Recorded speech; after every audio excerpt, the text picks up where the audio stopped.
Summertime's coming up, and you know what that means. A stinkier ballsack is on the way. And if you're like McClay, not only do they stink, but you probably have been growing them out since November. But they deserve better. And we're here to help. The Performance Package 4.0 has arrived, and oh man, is it a game changer. Lawnmower 4.0 trimmer. You get the Weed Whacker ear and nose trimmer, the Crop Reviver ball deodorant, the Crop Preserver, boxers. You even get a traveling bag. So get 20% off and free shipping with promo code Bogcast at MANSCAPED.com. That's 20% off and free shipping at MANSCAPED.com with promo code Bogcast. Trust me, your balls will thank you.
Dumb.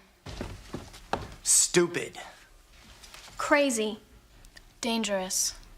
Stinks. In one word, would I use dope? Nope.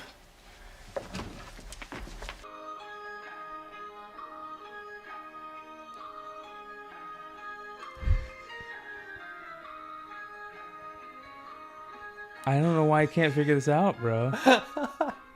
I thought it's like every other time, right? Before we get started, I am proud to announce that the Bogcast has officially partnered with Hempful Farms. These are products that I truly believe in and that I have been using for years now. Even Fabius and Gertie love their Paw Putty products. They literally have CBD for everyone. So if you want to save money when buying your CBD, just go to hempfulfarmscbd.com, use promo code BODCAST, and you will save 15% off when spending $35 or more. And you will get free shipping when spending $75 or more. So again, just use promo code BODCAST at the checkout and go to hempfulfarmscbd.com.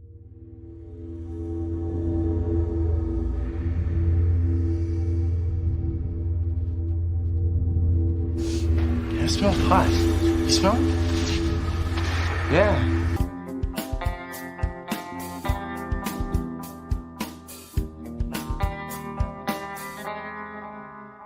Where the fuck is McClay? The following program deals with a controversial subject. The theories expressed are not the only possible interpretation. The viewer is invited to make a judgment based on all available information. We'll do it live. We'll do it live! Do it live! I'll write it and we'll do it live!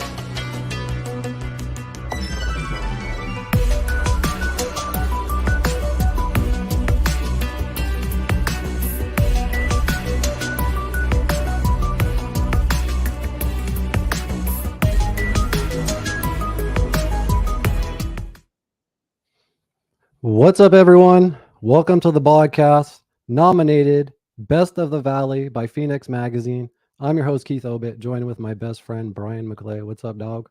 Oh, pretty sweet. Doing good, brother. How you doing? I'm doing good, man. Hanging in there. What are you smoking today? You smoking? Still, you know what, dude? I am very heavy on RSO right now. Where's my RSO? Uh-oh. Be up here somewhere. We're going to need a fucking stoner alert, dude. I know, dude. But I am the apple fritter is my cannabis choice right now. Yeah. Yeah, that shit looks fucking bomb, dude. Yeah, what happened to my screen here? I am actually hitting, it's called Gelato Mints An indica dominant hybrid made by crossing animal mints with gelato 41. Nice. Just like every week, we just ask you, what strain you guys smoking? Just leave it in the comments. Let us know if it's a indica, sativa, hybrid, especially the strain name. They're getting goofy as fuck these days. And every week we pick a random person to send out some stickers and magnets to. Last week's winner was actually Little Sean. He he was smoking raspberry Skywalker distillate, hitting at 89%. Wow. Yeah, dude. Wow. So I will get with you, Little Sean, either DMs or email, but we'll make sure we get some stickers and magnets out to you. This is the April Fritter that 24%? That's pretty good, dude. 24%, yeah. What's this one now? What does this say? Yeah, it's very nice. Nice. Mine's 21. I do like that RSO though. I just gotta find it. RSO is a fucking game changer. I actually switched up finally. I was using that high THC RSO, just getting ripped to the gills. But I switched up to the 1-in-1 just to get a little bit more CBD just for my. I look for the 2-to-1. Real bad, bro. What's that? You're lagging real bad. Oh, I am? All right, hold on. Yeah, you're good though. Yeah, let's know what you guys are smoking though, dudes. The sativa, indica, the strain name. What were you saying, Doug? I forgot what I was gonna say. I was gonna say something. Are we supposed to send a Ladmo bag to Florida? Yes, I gotta send Keith a Ladmo bag, but what I need to do is I need to stop by your house and pick up the Ladmo bag stamp. Oh, okay. Yeah. Or I'll stop by, dude, and just bring the stamp set by and that stuff. Yeah, man. I am super, super stoned right now. The RSO is ready. You know what? I might as well just fucking try to play catch up here, dude. I still hitting the new pipe here. We got the first hour. Well, it's the second hour. We kind of just chill, get super stoned, show each other funny, fucked up videos, new segments like we have called Internet Lore. McClay was talking about earlier and shit. First hour, I just have a really short comedy report. And then we'll just get right into the UFO stuff. And then after the UFO stuff, I'd like to talk about Zelda for a little bit, if you guys are down. Speaking of Zelda, I realize as I've been playing Zelda recently, it's one of the few things that I do that can completely take my mind off of everything else. You know what I mean? Because I'm just so laser focused. Like when I'm reading or watching shows, my mind's still fucking thinking about all kinds of other shit. But I can never find a good game that I just really want to dedicate that much time to. So let me know what games you guys are playing, because I'm always looking for a good game. I'm really into like the Red Redemption 2, Zelda style games, RPGs. I also like I'm gonna be playing Diablo 4 real hard. Curious to know if McClay's gonna start playing Zelda or not here. I just need to get a Switch. That's the only problem, is that it's on the Switch. So have you checked to see if there's how do you hook your Switch up to your computer to play it through your computer monitor and stream and all that shit? Oh, that's a great question. Oh, look, there's got to be some type of like video out or something, right? Yeah, because you play it on the Switch, or do you play it on your TV monitor? Well, I play it out in the living room on the TV out there. Okay, yeah. And then like sometimes, like right before bed, if I'm like real locked in, I'll put the controllers on the side of it and play it in bed. That's what I mean. Yeah, that's cool, dude. Yeah, that's pretty dope. But anyway, or what's up? I didn't see that he said Face on Fire Sativa. That's a cool name, Face on Fire. Look that motherfucker up. I'm gonna look it up right now. That is fucking cool, dude. Yeah, these strain names get out of control, dude. Usually they're goofy. That sounds like a fucking band name. Let's go see Face on Fire, dude. Here it is, dude. Oh, wow. Whoa. Yeah. 20%. It is. Sativa, that's pretty good, dude. Yeah. Usually sativa is at like, I'd say 13, 14%. At least at the dispensary I go to. That's one of the better names. You know what? We need to keep a list of some of the better names that we find. Not just the better names, but like the goofy names too. Yeah, dude. So I'm gonna make a list, and we'll put it in. We'll create a list in the Discord.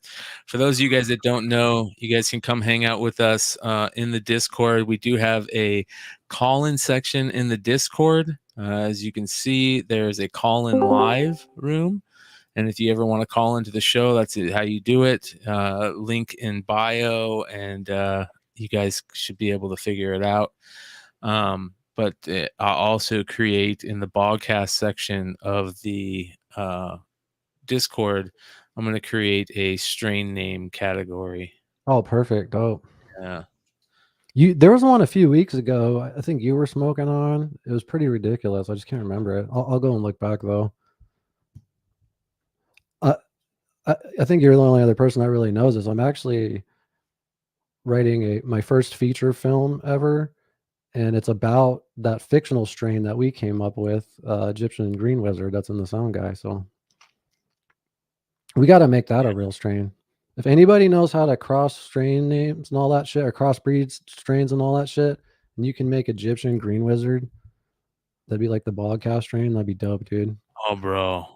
Yeah, dude. I found two strains that we could mix that could create that. I forgot what they were, but yeah, we got to look into that and figure that out. That'd be dope. Yeah, 100%.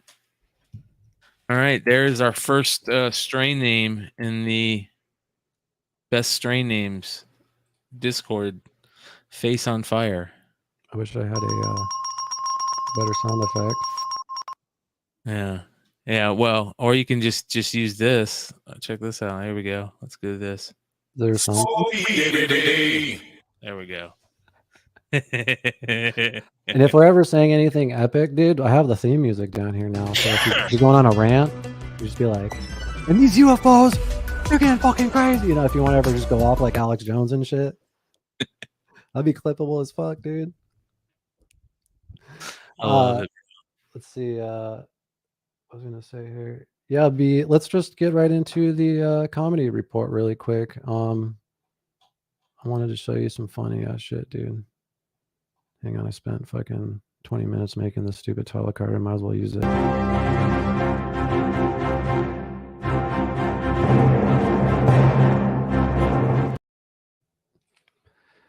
I think I've asked you this before on the show, and I think I know how you feel about him, but what are your thoughts on Bert Kreischer?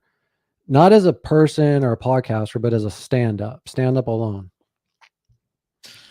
I think that he can be really funny at times. Like, nobody out there, unless you don't have a sense of humor, is going to say that the first time they heard the Machine's story, they are going to say it wasn't funny. Right. That was a great story. He's a good storyteller. Right.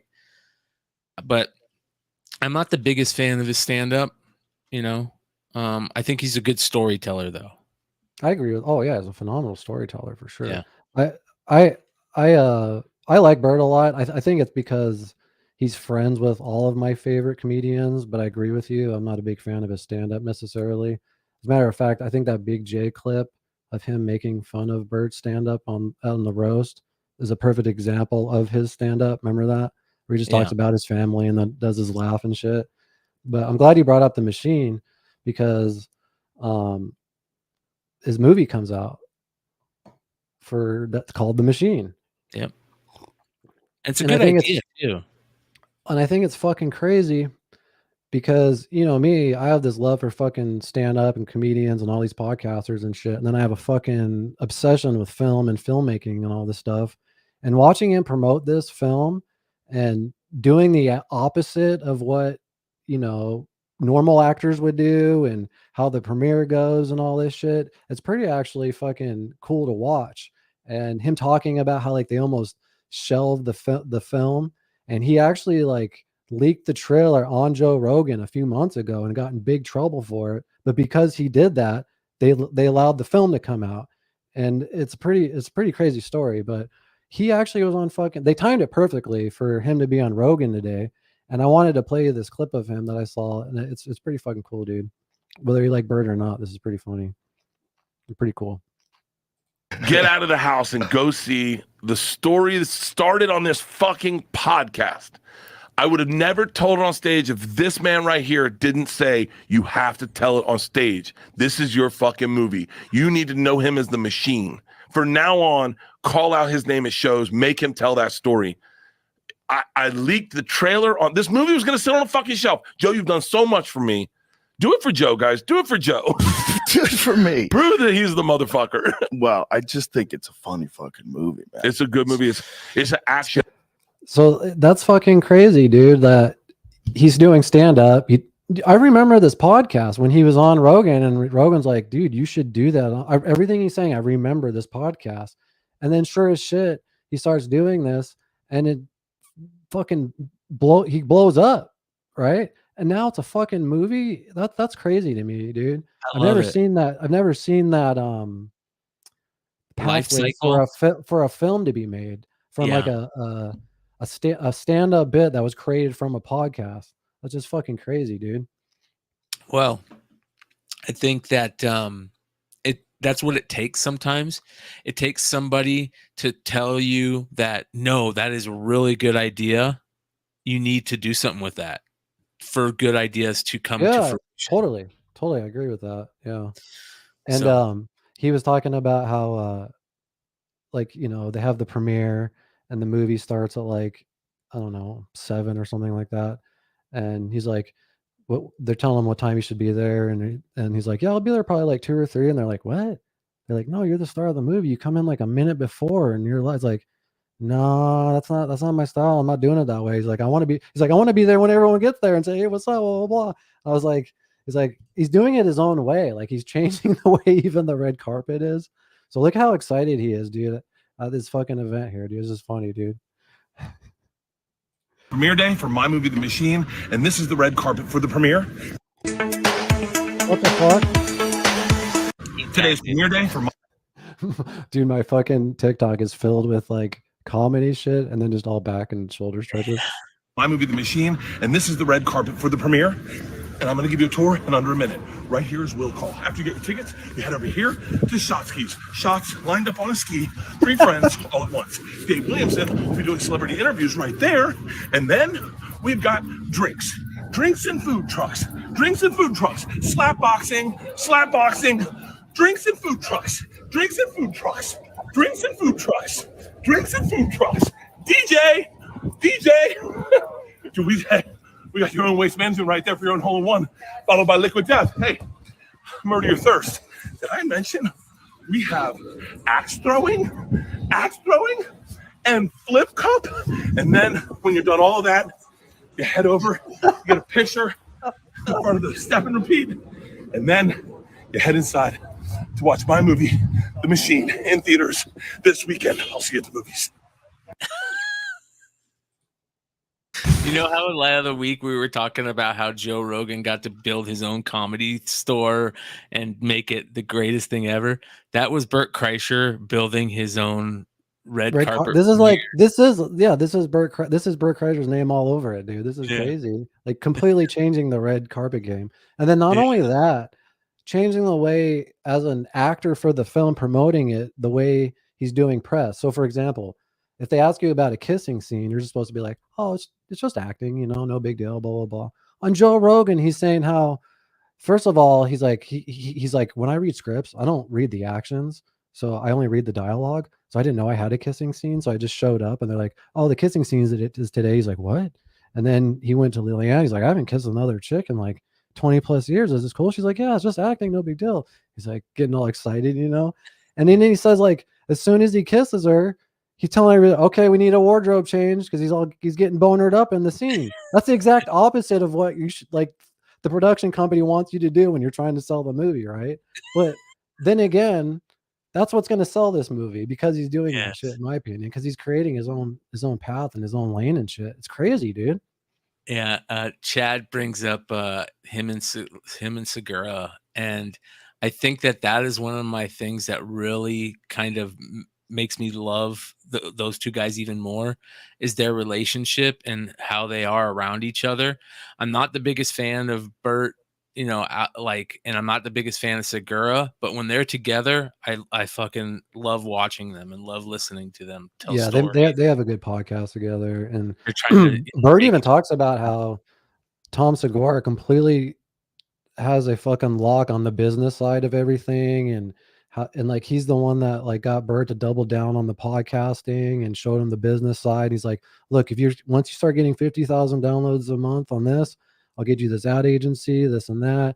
And he's like, fuck it, I want to double down. And look where he's at now, 5 years later, dude. He's doing arenas. Yeah. He's fucking selling out arenas. That's fucking crazy, dude.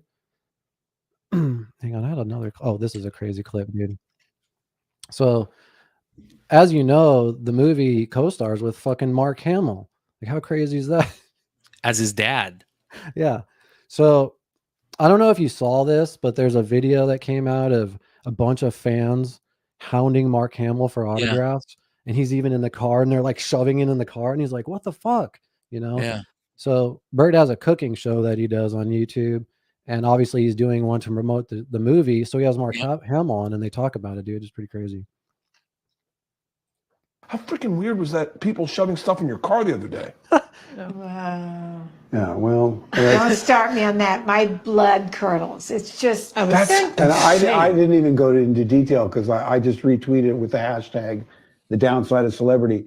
What I didn't say was they followed me all the way home. So from Hollywood. What is that, 26 miles? Swarmed my car at every stoplight and every red light. And now they know where I live.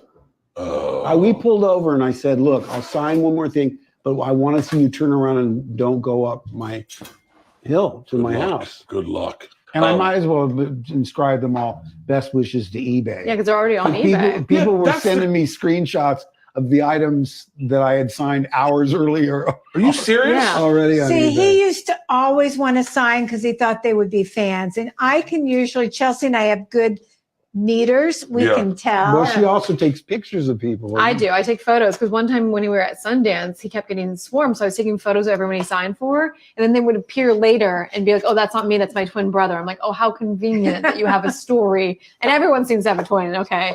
How much money do they get from my autograph? Well, you'd be surprised. Well, they're waiting for you to die.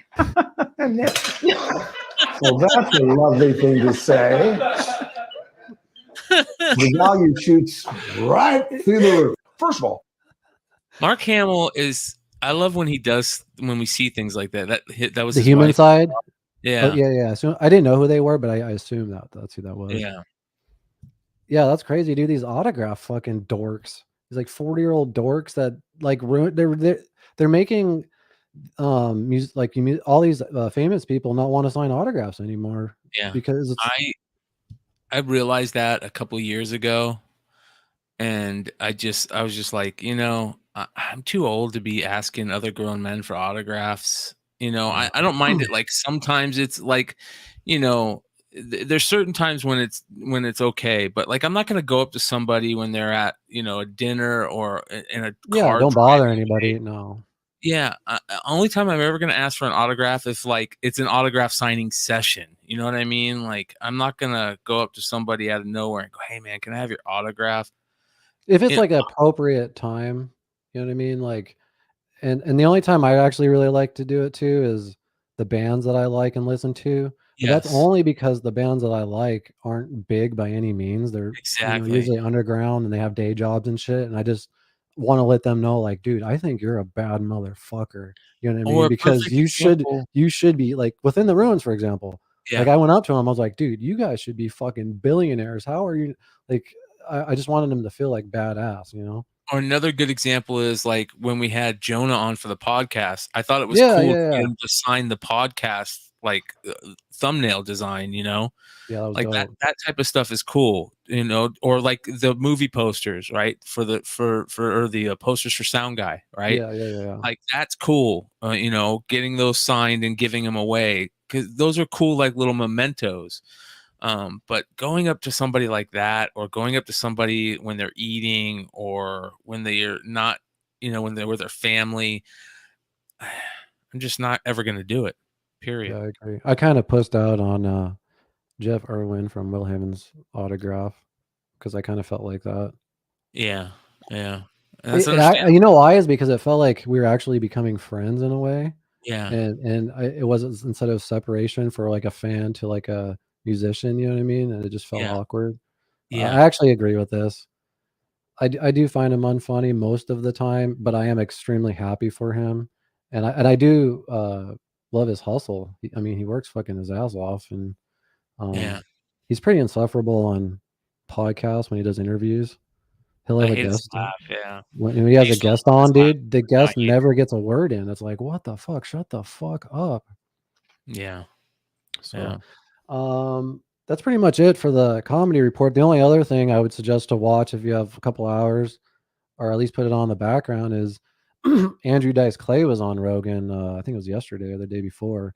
And holy shit, the way he dresses, the way he dresses, dude, the stories he has, dude, he's so fucking old school. He has so many old school comedy stories that even blew Joe Rogan away. And he talks about the first time he met Joe Rogan and Joey Diaz, and how Joey Diaz like was gonna fight somebody and then had a beer bottle and cracked it, and he was like, "I'll cut you," and shit like that, and just all kinds of, dude. It was phenomenal. Andrew Dice Clay is a great storyteller. And by the way, he also has one of the best TikToks out in the world right now. Yes. where he goes up to people and asks for a picture. Yeah. They're like, no. They're like, what? It's that creates that uncomfortable. He does it on purpose, and that's what's so crazy. Like, that's such a good idea, because if you think about it, like, that's so Dice. Yeah, you want to, like, that uncomfortableness that you get, but that creates those crazy moments that could just be gold, comedic gold, you know. And even though he's putting himself you're right, cringe type thing, you have to cross that line though sometimes to you're right, to get to that comedy gold. But I totally forgot about how he put out a comedy album at the Comedy Store where there was like 4 people there, and he bought, and like no one laughed, and someone was even talking shit and left, and like most people like thought that was genius. But like when he was getting ready to put it out, like David Geffen sat him down. I was like, what the fuck is this? You can't put this out. Like, you know, because most comedy albums like had laughter and, you know, all this shit, and he was just creating his own lane. And Joe Rogan even said at the time, like he knew it was like performance art, you know, it was just so ahead of its time because the internet wasn't there to recognize that, you know what I mean? Yeah. So it makes me want to go back and listen to that again. What is this? Did Bungie do something? Bungie? What's this? Did you all speak on the Bungie marathon trailer? I don't know if that is. Let me look that up. Isn't Marathon their first game? Bungie announces Marathon, a new sci-fi PvP extraction shooter. All right, let's take a look at it. Here we go. Oh shit! Yeah. From Bungie announces new Marathon. Perfect transition to the video games. Let's do it.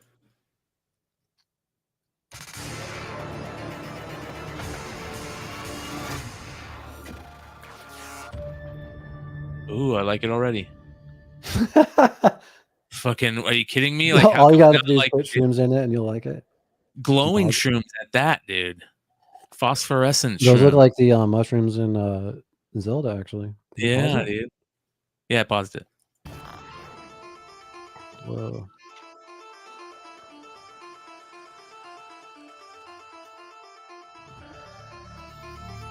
Great trailer so far.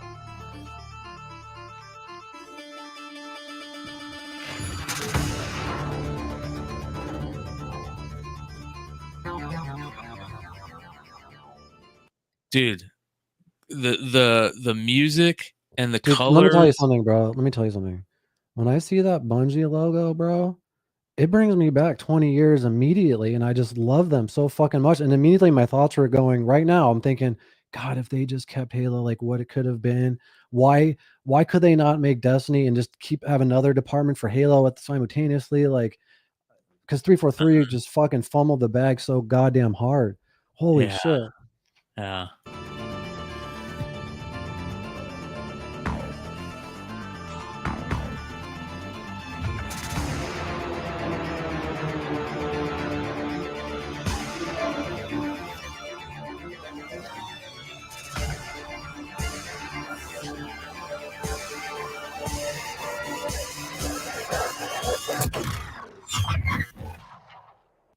Impressive so gonna be the far. it's Very gonna be the- impressive. This is going to be the gameplay footage finally.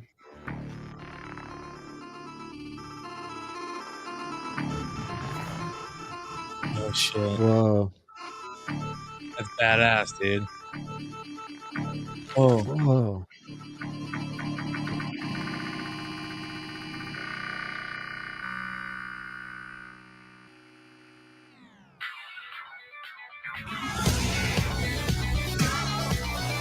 No gameplay footage. It's dope though, dude. What the comments say, dude?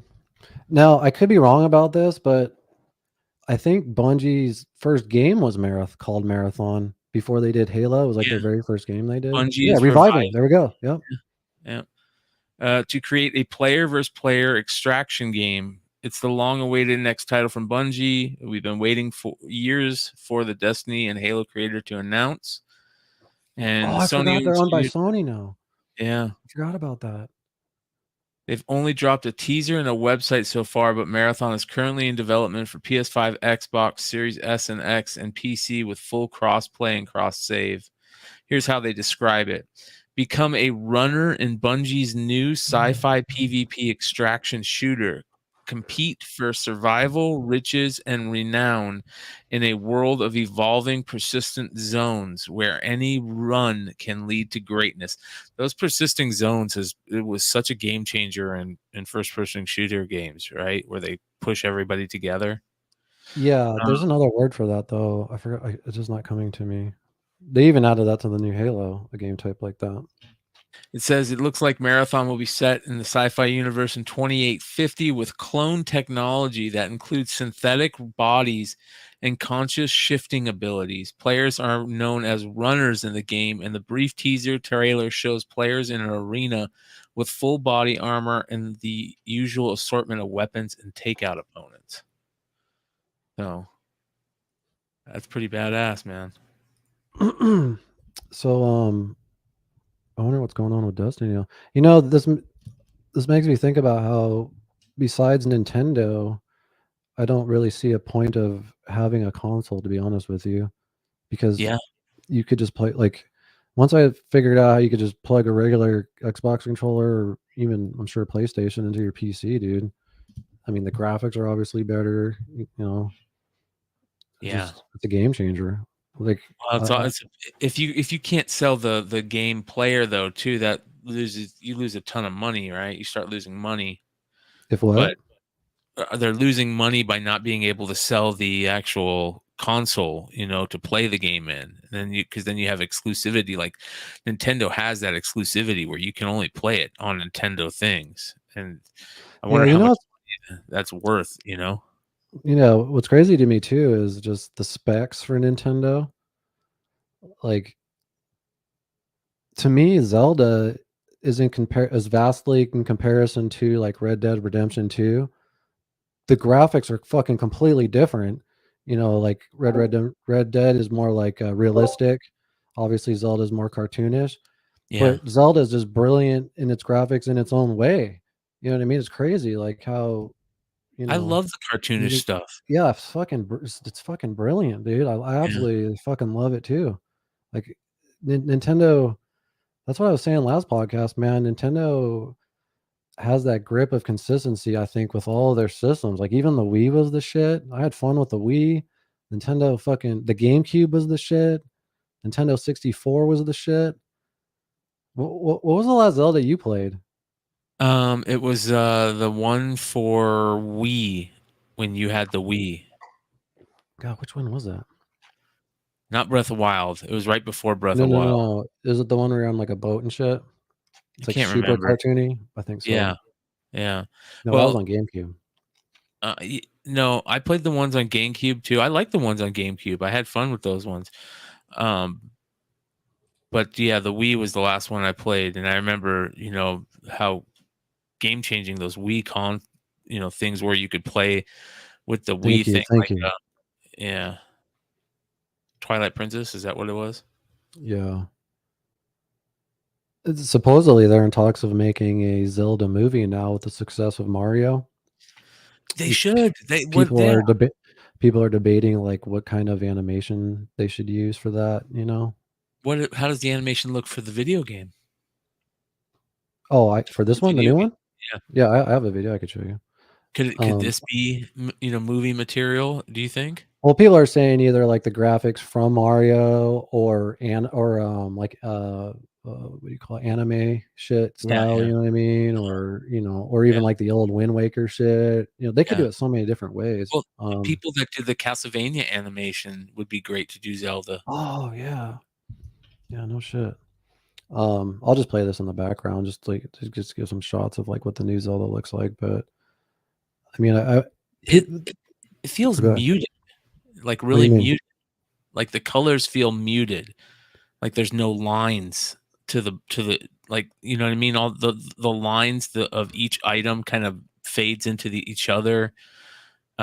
Everything feels muted. It doesn't look crystal clear to me. I think your monitor just sucks. I don't know. No, it's not. I wouldn't say that. Maybe just from this trailer or this video, I mean, but I guess one of the biggest gripes people have on it is that they're reusing the same Hyrule map and world from Breath of the Wild, you know? Yeah. But not only did they make a whole new game out of that, but there's like a lower layer caving system, and then there's like a whole like sky island like map up there. So, but I mean, if you think about it, dude, they spend like what 5, 6, 7 years making these fucking worlds. You know, once they figure it out, why stop there? Why not make another game out of it? And you know, they added all these different dynamics to it with like you know, moving objects around. You can like warp up and through walls and shit like that. So it makes the puzzles new and fresh. You know, they give you all these breadcrumbs, you know, so you could just find enough small missions and large missions to where it's completely open world. You know, you're not following you're not following like a certain path or anything. You could do however you want. What's really cool too is the weapons have damage, like they can get damaged over time. So it makes you really pick like what weapons to grab and to use and things like that. They added a new mechanic where you can pretty much add anything to your, like right now he's adding a bad eyeball to his arrow, but it makes it follow the guy. So you could add certain things to your weapons and shit, make different combos, like figure out shit. People are building all kinds of like wild things. Like I saw this guy, like Minecraft shit. Like there's this like wooden guy walking around with a flaming dick going up and down and shit. I was like, what the hell? So you see other players in the world? No, this is on TikTok. They're just showing up on fucking TikTok. No, it's not like that. But I think you would really enjoy this, dude. But if you haven't played Breath of the Wild first, I would say play that, because that's such a fucking badass game. You know, see how he goes up through the wall like that? Yeah, that's crazy. Man, that looks amazing. Muted? Oh no. So there's another mechanic you get where you can reverse time. So like this is like one of the shrines, and you know, they have all these shrines everywhere, and it's like a whole other just little mini game that takes about 10 minutes, 15 minutes. You have to fucking figure things out, move things around. It's like a fucking puzzle, and then you get an orb, and then once you get enough orbs, you can trade them in to either get a heart or add to your stamina wheel. Yeah, because when you're running, you lose stamina and stuff, right? Yeah, and then you can add to your will to make it so you get more stamina and stuff. The weather matters. So if it's fucking raining out, dude, and you have your fucking metal shield on, or you know, your sword out, if lightning comes, you can get struck by lightning. So you have to put it all away and you have wooden gear out. It's fucking crazy, dude. Like you could build shit like that. Wow, dude, that's awesome. See, this is like where he's moving like different objects around so you can build shit. I guess that's I've never played Minecraft. I guess it's kind of like that. I guess you build shit on there, right? Yeah.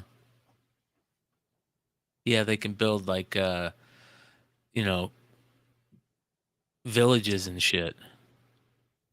Yeah. Yeah, it's pretty dope, dude. I'd say I'm about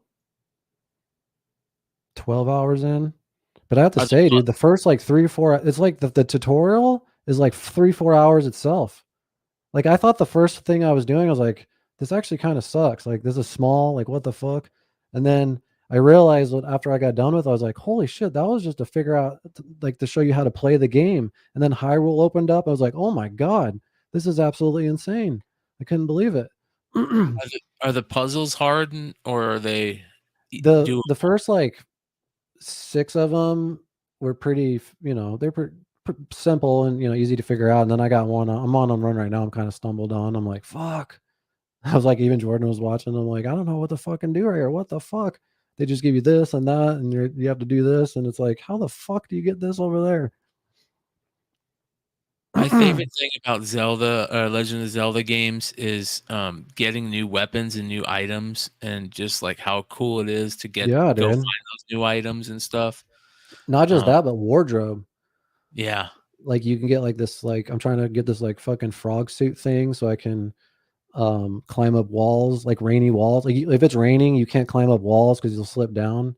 Shit like that. Gecko feet. Yeah. Yeah. That's cool, bro. I know. That's cool.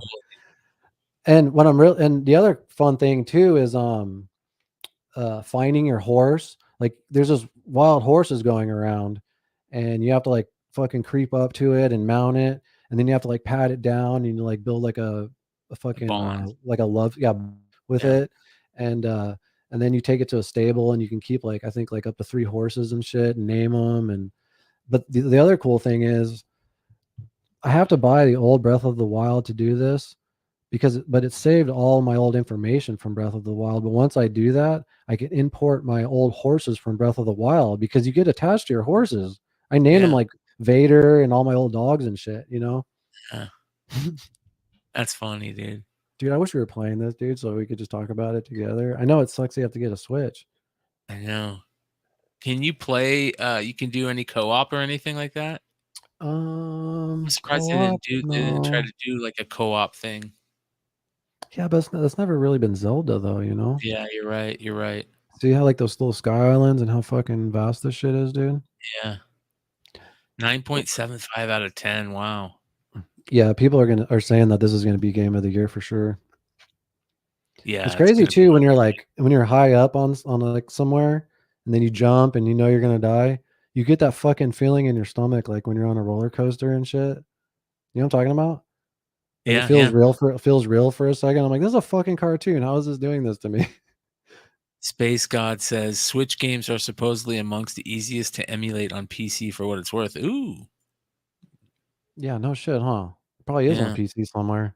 Yeah, just go find a torrent or something. This is a dumb question. Like, so you know how let's see, the original Nintendo was what, 8-bit, and then I think the Super Nintendo was 16, and obviously the Nintendo 64 was 64-bit. They stopped counting the bits on the system after the 64. Did it just stop there? Well, it probably went up to like 128 is max, right? Yeah. Who knows, man? Because the graphics on Red Dead, dude, are so fucking crazy, like better. Not that it makes it the game better. I mean, it is a badass game in its own right, but it's crazy how like a cartoon could be this good. I'll look this up. Even the lighting, dude. Even the lighting, you're like, holy shit! The lighting off the water and. Nintendo Game System bit history. Let's see here. I was trying to look that up earlier, dude. I was trying to look up the specs of the Switch, but it didn't really have the bits. It just says like I think it's 1280 by 720 off of the screen. All right, here we go. Bits and video game history. It says here the maximum number that 8-bit processors could handle. Okay.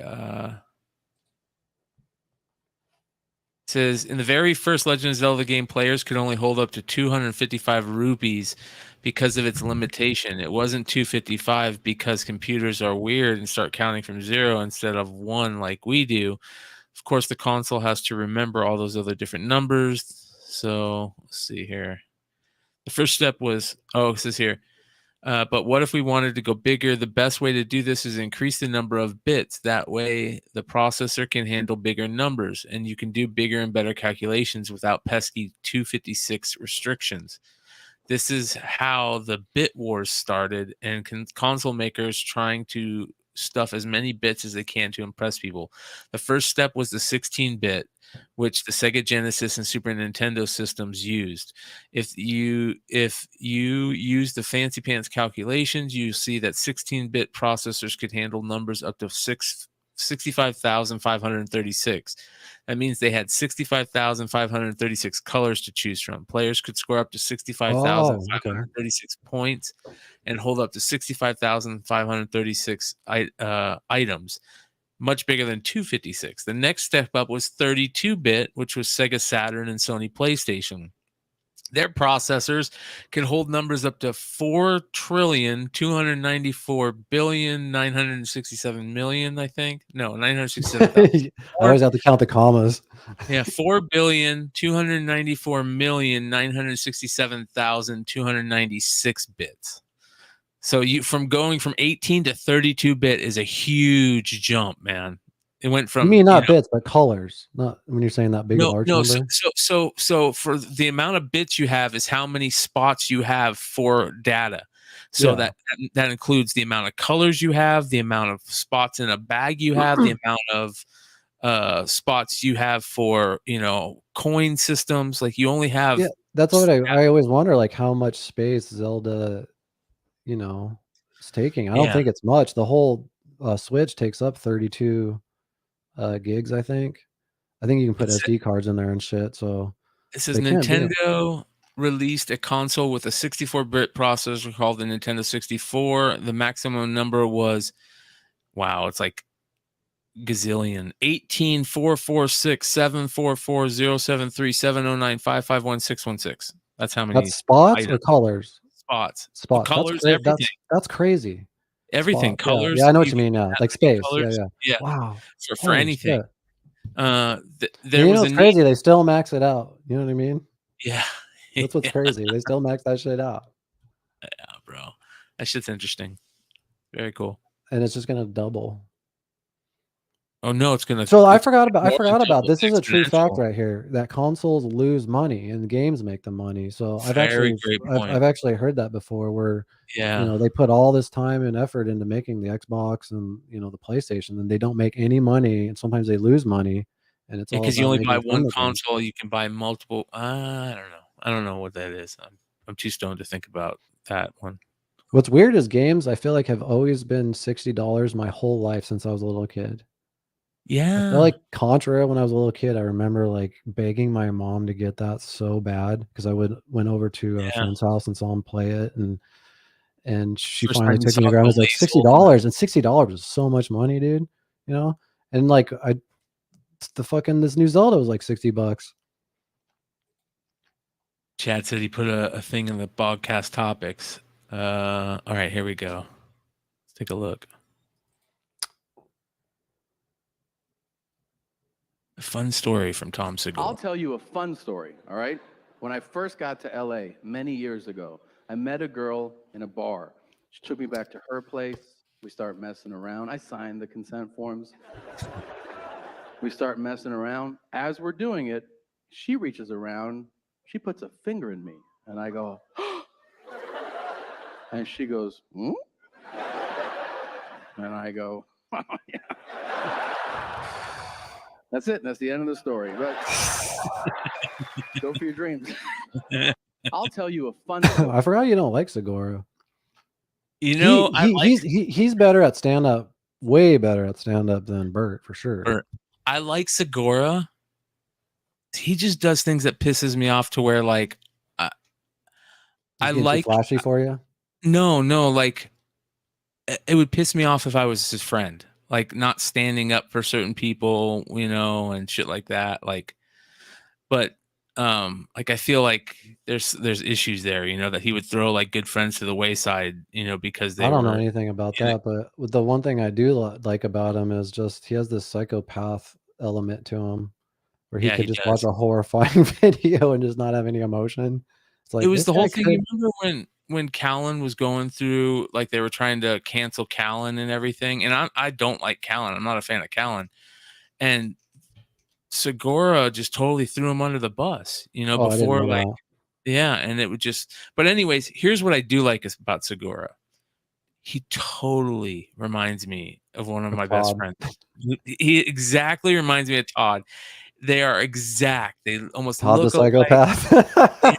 They have the same sense of humor, the funny sense of humor, just rip on people. And it's just, you know how when you see comedians that totally remind you of somebody, you know. Or But anybody. yeah. Don't forget, guys, we are on Rumble. We are trying to hit our goal of 100 followers on there. If you have a free second just to go over there and hit the follow button, that would be fucking awesome. Also, we are live on Twitter. I don't know if we have any Twitter people out there. I'm just trying it out. I know Elon's trying to go more video, long form content. So I thought we'd just try to start streaming there and see what happens. Oh, yeah. Hell yeah. And we are on TikTok also. If you want to follow us on TikTok, I just started posting clips on there again. Also, really quick, I wanted to thank everybody that voted for us for the Best of the Valley stuff that we got nominated for Phoenix Magazine. Whether you voted one time or every fucking day, we appreciate you big time. Doesn't matter if we win or not. We just, it's cool to be part of something like that. So yeah. Amen. I agree. Yeah, I think that's it with Zelda, dude. You want to get into the almost an hour in here, dude? I think we should get into the UFO shit, bro. Let's do it. Dude, there's actually some crazy shit in the UFO world. Jeremy Corbell was trending today. Let's get into this shit.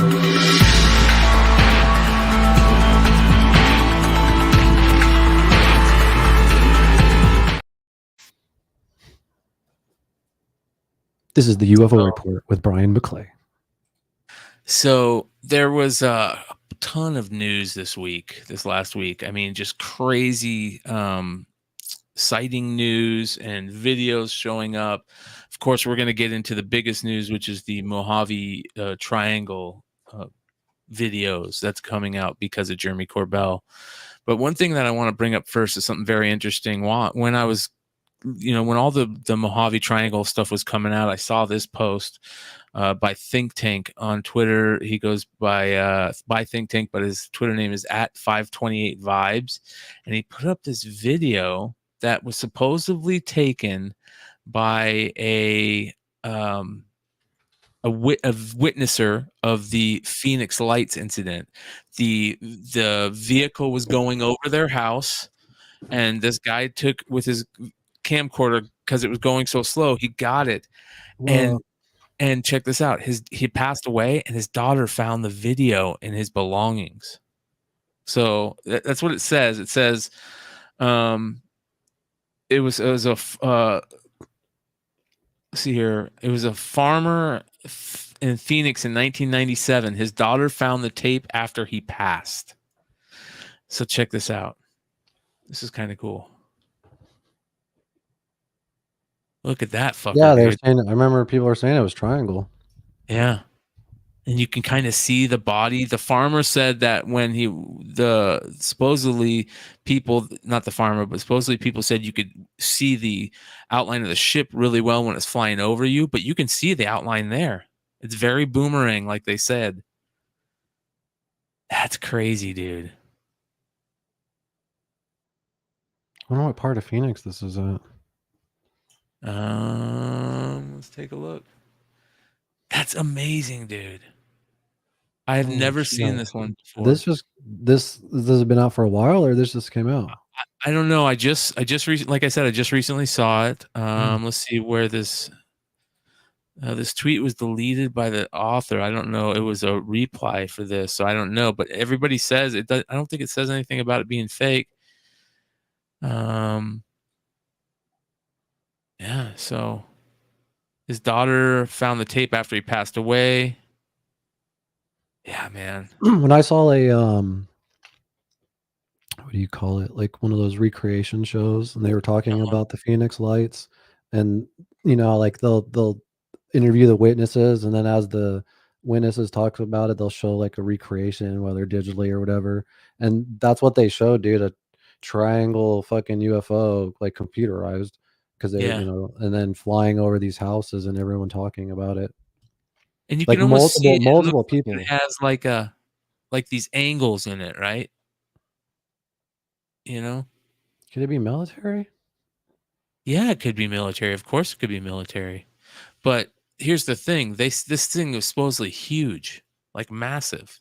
So Yeah, that's the other thing and it that's like flew hard to see without the. sound. It's hard to see the scale. Yeah, the size, Yeah. and it flew without sound too. There's a conspiracy theory behind that now. Whether Yeah. certain UFOs make sounds and the ones that don't, and the ones that don't would be considered Project Bluebeam tests. Yeah, I've heard that. So, anyways, I thought that was pretty interesting. Just a video that I have never seen. Pretty damn cool. All right, next. Did you get a new light? Me? Yeah. No, there? it's just Oh. on. It's just on the a different setting. Oh, All right, so this is kind of cool. So the triangular craft right now are all the talk, right? You know, that Phoenix Lights video was triangular. This Mojave incident was triangular. So I saw this too. This is from a news incident in Phoenix from 1997, same time period as the Phoenix Lights, but check it out. They say the craft was moving very slowly and without any sound at all. The people that saw that believe what they saw was an alien spacecraft. Now, Governor Symington himself has launched an official investigation. It is 8:15, the night of March 13th, 1997, and suddenly, over the skies of Polden, Arizona, what is described as a giant, brightly lit boomerang soars through the air, slowly and silently. Just 15 minutes later, that same UFO is spotted. What? What did he say? What Arizona? Paulden, Paulden. Where the By fuck is thousands that? of people over the Phoenix area. People report seeing it. Pilots report seeing it in the air. Yet military radar screens pick up nothing. Now, in an unprecedented move, Governor Fife Symington is determined to find out what those lights are all about. That weird sound. The video that I saw a quick glimpse of was intriguing.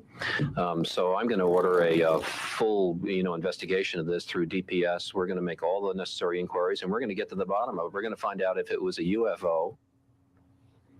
That's right. Now, the governor is holding a press conference at this very moment. In fact, at the state capitol, reportedly, he says that the DPS has already turned up startling new information about this case. We'll have that for you later on in the evening.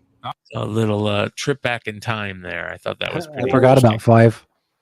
Yeah, Fife was a very interesting character, man. Very interesting character. All right. Did I hear somebody? What up, Chad? How you doing, brother? What's up? Can you hear me? We can. That's You are awesome. live. Hey, I wanted to just let you guys know real quick, man. And sorry to interrupt right here in the middle of a segment. I just kind of joined hurriedly. Oh, no, you're good. I saw a thing on Neil deGrasse Tyson talking to an astrophysicist earlier today. It was a female, and he asked her how much of the Milky Way galaxy have we looked for extraterrestrial life in, and she said if you took all of the oceans on Earth, and that was the equivalent to the Milky Way galaxy, we've searched a 12-ounce glass of water. Wow. And That's it blew me away, dude. Isn't that so? Like a moment like that is where you realize how like you get into your head and it doesn't make any sense to you when like how big space. We'll and never be able to grasp that, dude. That same comment is when I was working in when I first got into the space working on the Hubble telescope. One of the guys who was working on the telescope for a long time told me, he goes, "Have you ever seen that large field?" It's a famous Hubble telescope picture that they took where it's got all these. It's called the deep field picture, I think. It's got all these galaxies in it. And he goes, "If you've ever seen that picture," he goes, "that picture is if you look out into the sky and you hold your hand up, it's about a size this big, right? And in that picture, which if you look up into the sky where you are on the Earth and hold it up that big, in a size that big, is more galaxies than grains of sand on the Earth." Damn. Yeah, dude. That's crazy, man. Yeah, Wow, it's a big dude. place. 12-ounce glass of water, bro. That's cool. Hell yeah. Love the show. Yeah. Love the show, guys. Keep doing what you're No, doing. thank you for that, dude. That's a fucking great, dude. It's Thanks, fucking Chad. Appreciate you. Great calling, brother. Yeah, fucking crazy badass stoner fact. Yeah, dude. I love that. And you guys, that's why we love the call-in section. Great use of the call-in section. Yeah, it's If the first time we got it done, in, right? yeah. First time caller, long time listener right there. So this is another cool sightings video that I've seen in the past, but I just wanted to show people because I've talked about it before, where UFOs tend to like be searching for some type of power source, right? So Yeah. most of the crashes that we supposedly have gone to get during these crash retrieval things are because they've been hit by lightning, right? And I've showed videos on here before where from the ISS you see like these big UFOs show up over huge thunderstorms and lightning storms, and they like try to power up. So You should show that again, dude. That's pretty incredible video. yeah. Well, this one's even better. Check this one out. Okay. This one, they're going into a volcano. Oh shit. Whoa. Yeah, dude. This is crazy. Where's this at? Papa Capetal. Couldn't tell you. Yeah, couldn't tell you. It says POPACATEPETL, and it literally goes into the volcano. I mean, just And think there's of the another type one of, just chilling over there. On the yeah. right. Just think if like it was, you know, the amount of power that it could off just the heat alone, right? There might be something else in there. I don't know, but it's very fascinating how it seems like them going over nukes, right? I mean, could they be siphoning power from the nukes? You know, them going over nuclear power stations. Could they be siphoning Didn't we power see one from even at the sun before? the sun? Yeah, it's another great one. Remember that big one that was went to the sun and it brightened up, and from the man, crazy stuff. So yeah. Is that like a big theory in the UFO world that they do use those as power sources? Yeah, it is. It's starting to be now for sure. After more people are starting to see those. I feel like those, you've been talking things. about it more as of recently. Yeah, for sure. Especially lately. But the big news of the week, you guys, is our boy Jeremy Corbell has been sent some pretty interesting information about a new. He was #1 trending on Twitter for me. Really? Yeah, because people are pretty divisive over this, dude. I don't know if you realize that. Yeah, I don't understand why they are. Because, you know, there's people that are obviously Team Jeremy, but then a lot of people are just shitting on him because saying they were flares and that there wasn't these. I've had a lot of people already debunk that. The flares don't. So he already came out and he said he made a comment too. Well, we should show everybody what we're talking about. All right. Yeah. Let me bring it up. He was he was trending on Twitter. TMZ like did a whatever you call it, an article on him about it. Like, that's crazy. Jeremy Corbell on TMZ. Yeah, but he always goes on TMZ, I think. Oh, really? Yeah. Oh, I didn't know that. All right, this is from CBS Los Angeles. We all came out and looked, and then slowly, like 50 plus people started coming out and looking. Those lights appeared out of nowhere. Mystery in the sky. Do you see the 5 dots there on your screen? Rare footage of unexplained objects hovering over an active U.S. military base in 29 Palms. According to witnesses, those lights floated in the air for about 10 minutes. What could they be? Let's bring in investigative journalist Jeremy Corbell. Thank you so much for coming in. Thanks for having me. These topics always really fascinate me, and I think they fascinate a lot of people. We just showed the clip. What did we see? Yeah, well, look, this is an active investigation. I'm trying to crowdsource to get more information. A bunch of military personnel said they saw a craft, a triangular shaped craft, hovering over the base. So people reached out to me. Now, at first I thought it was flares, but after all this investigation, I can't deny that the people on the ground said that they saw a triangle-shaped craft, huge, hovering over the base. And this is more than one person. Yeah, this is at least 50 people that I know of and have spoken with many of them watching this, and they know what flares are. Some of them shoot them up. They're telling me they saw a craft.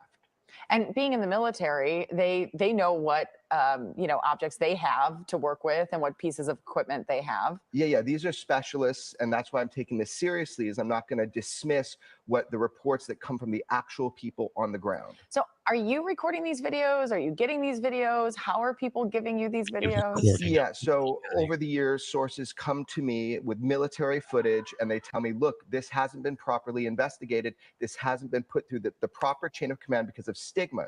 I'm really here today to help reduce stigma to UFO reporting. I think it's so important that we are able to talk about this. I do think it's getting better. I Look at think there that. are people out there who have. That's the crazy thing right there, dude. This is where a lot of the thing is coming from, the flares, because people are like, oh, you can see sky behind that. You can see sky behind that. Well, you can also see what looks like a frame, a shape connecting them too. So, Have said, well, look, it doesn't seem like, with as big as the universe is and all of the galaxies, that we would be alone. Right. Well, that's the issue. Our government certainly doesn't think that we're alone. They know there are craft of unknown origin that fly with impunity in a restricted airspace, and people are seeing them. And that image you're seeing that has a kind of blue sky, you can see the shape of what the witnesses say they saw, a big triangle-shaped craft. We're showing some pictures right now. This is different than the video we just showed. Absolutely. It's the same object, though. And that's why it's neat. We're able to see the shape of it. Look, this needs to be taken seriously. I hope stigma reduces. This is an active and open investigation, and I'm crowdsourcing to try to get more information for the Marines. What do you mean by crowdsourcing? Putting it out to the world as an active investigation, saying, can you help us solve this case? Can we have this dialogue rationally? Are you getting interest? Are you getting people who are contacting you Oh, about yeah. that? I'm being blown up right now from more and more people that saw this and say they saw the body of a craft. Has social media helped you in this situation? I would have to think that, we talk about all the time how there's all, you're kind of in your silo, but I think there's He's getting shit on Twitter right now. Yeah.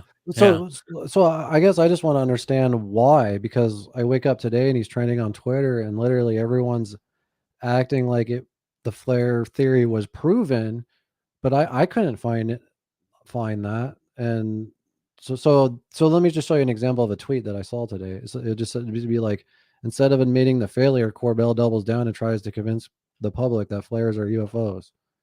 Like, why is he saying that? Or it'll be like, or again, this dude, Jeremy O'Carroll said 50 plus military personnel saw craft not moving in the sky, fixed in one spot. The photo proves the lights slowly moved thousands of feet. How does that? I don't understand what he's saying there. I mean, I know what he's saying, but well, let's take a look at the video that they're talking about there. Here, I think I got it. I guess I've never seen flares fall from the sky, so Talk it through so people can experience it kind of like how we did. Video 1, 29 Palms military.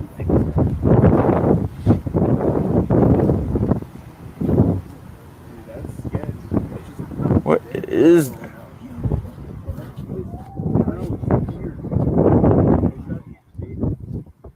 So that was the first clip that I saw. And in the timeline of the event, because I have so many videos and images now, there's a sense of astonishment. What is that? That's what you hear in the video. And the thing is, somebody was just standing outside and this thing just appeared.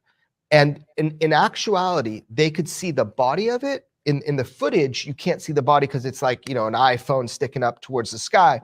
But that was the first video. It was kind of like not a lot of people were outside of the barracks at that time. And it was just like, what is that?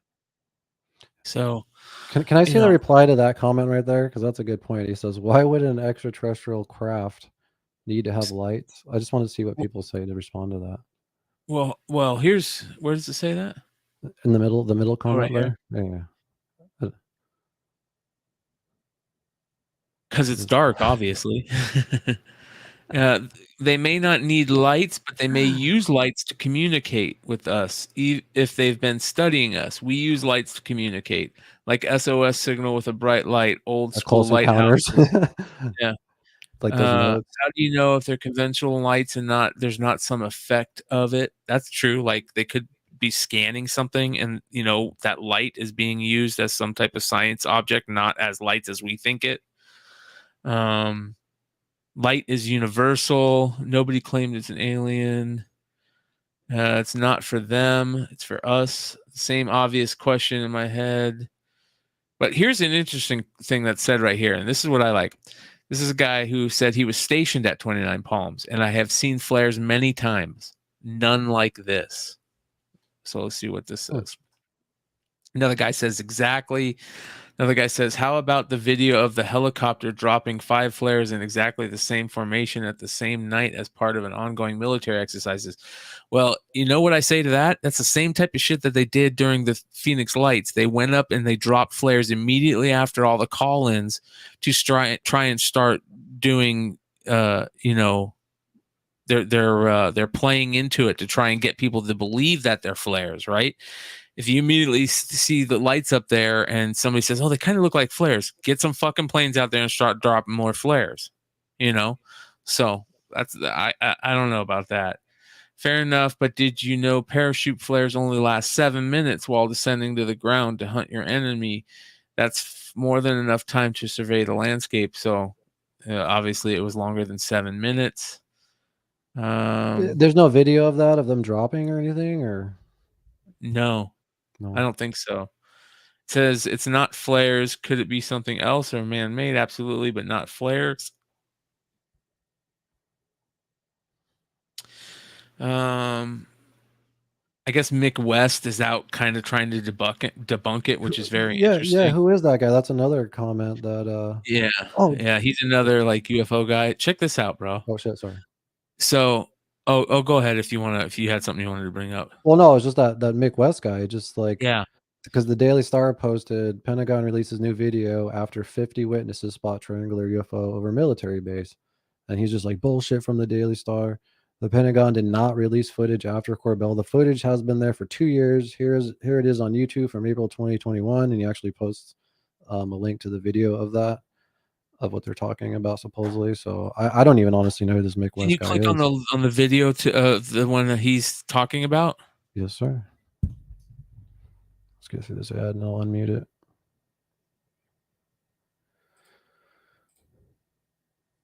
This isn't the one we saw. This is a new one. What is this? Oh, so remember how the guy said there's a video dropping the flares that night? I think that Mick West was saying, no, this video is from 2 years ago of the flares being dropped from a helicopter. Yeah, exactly. So Mick West was standing up for him then, or am I wrong? And the Daily Star is bullshit. The military didn't release that to Corbell. He got it from the, well, I guess the military did if the guys in the military released it, but not from the government military. Yeah. Right? Yeah, I just love people's comments, dude. The internet always wins. Click on Mick West's Twitter. Let's see if there's anything else in there that he says. 2 times stamped original photos of the 29 Palms UFO over 19 seconds show a distinct descent from, he's giving different oh yeah, he's saying coordinates. It dropped. Yeah. Overlaid with much later image shows a massive descent, movement, and position change. Flares, yeah. So there's one photo, and you can see, but right below it, it drops a little bit. So, what else does he say? Let's see here. You can't find the original image of 2 later images back. Here are the times exact. Okay, so yeah, I get it. It drops. So he's putting timestamps on the descent. So he's saying, but here's the interesting thing: can flares stay in that exact triangle formation the whole time? That's what I was wondering. Yeah, I would love to get somebody on the show, that can answer questions like that, and we can reach out to some of these guys very easily. They'll come on shows all the time, so we need to try and find somebody maybe to reach out to and get them on. We'll see if I can do that. Yeah, it's very interesting. We'll keep an eye on it. But something I do want to show Keith that's very interesting. Yeah. Dude, this Roswell, New Mexico video that we showed Yeah, the we other showed week. when we showed this last week. Yeah, this is Yeah. dope. This is interesting. Oh, Like, I have a video to show in regards to this, dude. Yeah, After you're this done. is I don't know if this is real or fake. I'm starting to feel like I'll- it's more and more real because there's more angles of it from different people. Like, check this out. One angle. Whoa, I didn't see these new ones yet. Yeah. 5 different videos. Just sitting idle in the sky. I don't want to play the music because I don't. Right? Look at that, dude. That looks like Flight of the Navigator shit. Uh-huh. He's trying to find it again. There we go. Yeah, actually, I have a new video of that too. Look at this. Here's another one.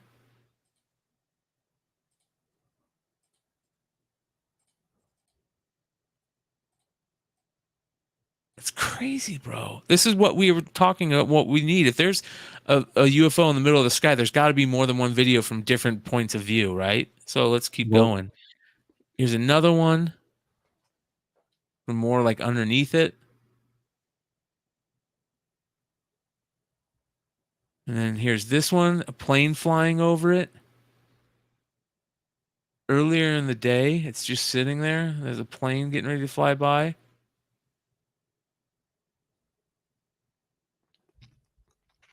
Why are they so what's the deal with Roswell too? You know what I mean?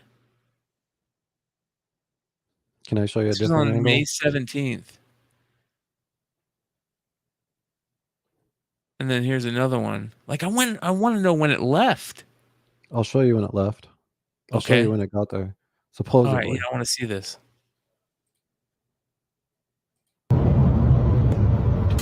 Oh wow, that sucks, dude. Oh, that's heartbreaking. Just a blimp. Yep. That's exactly it, dude. Yep, it's a blimp. You're right.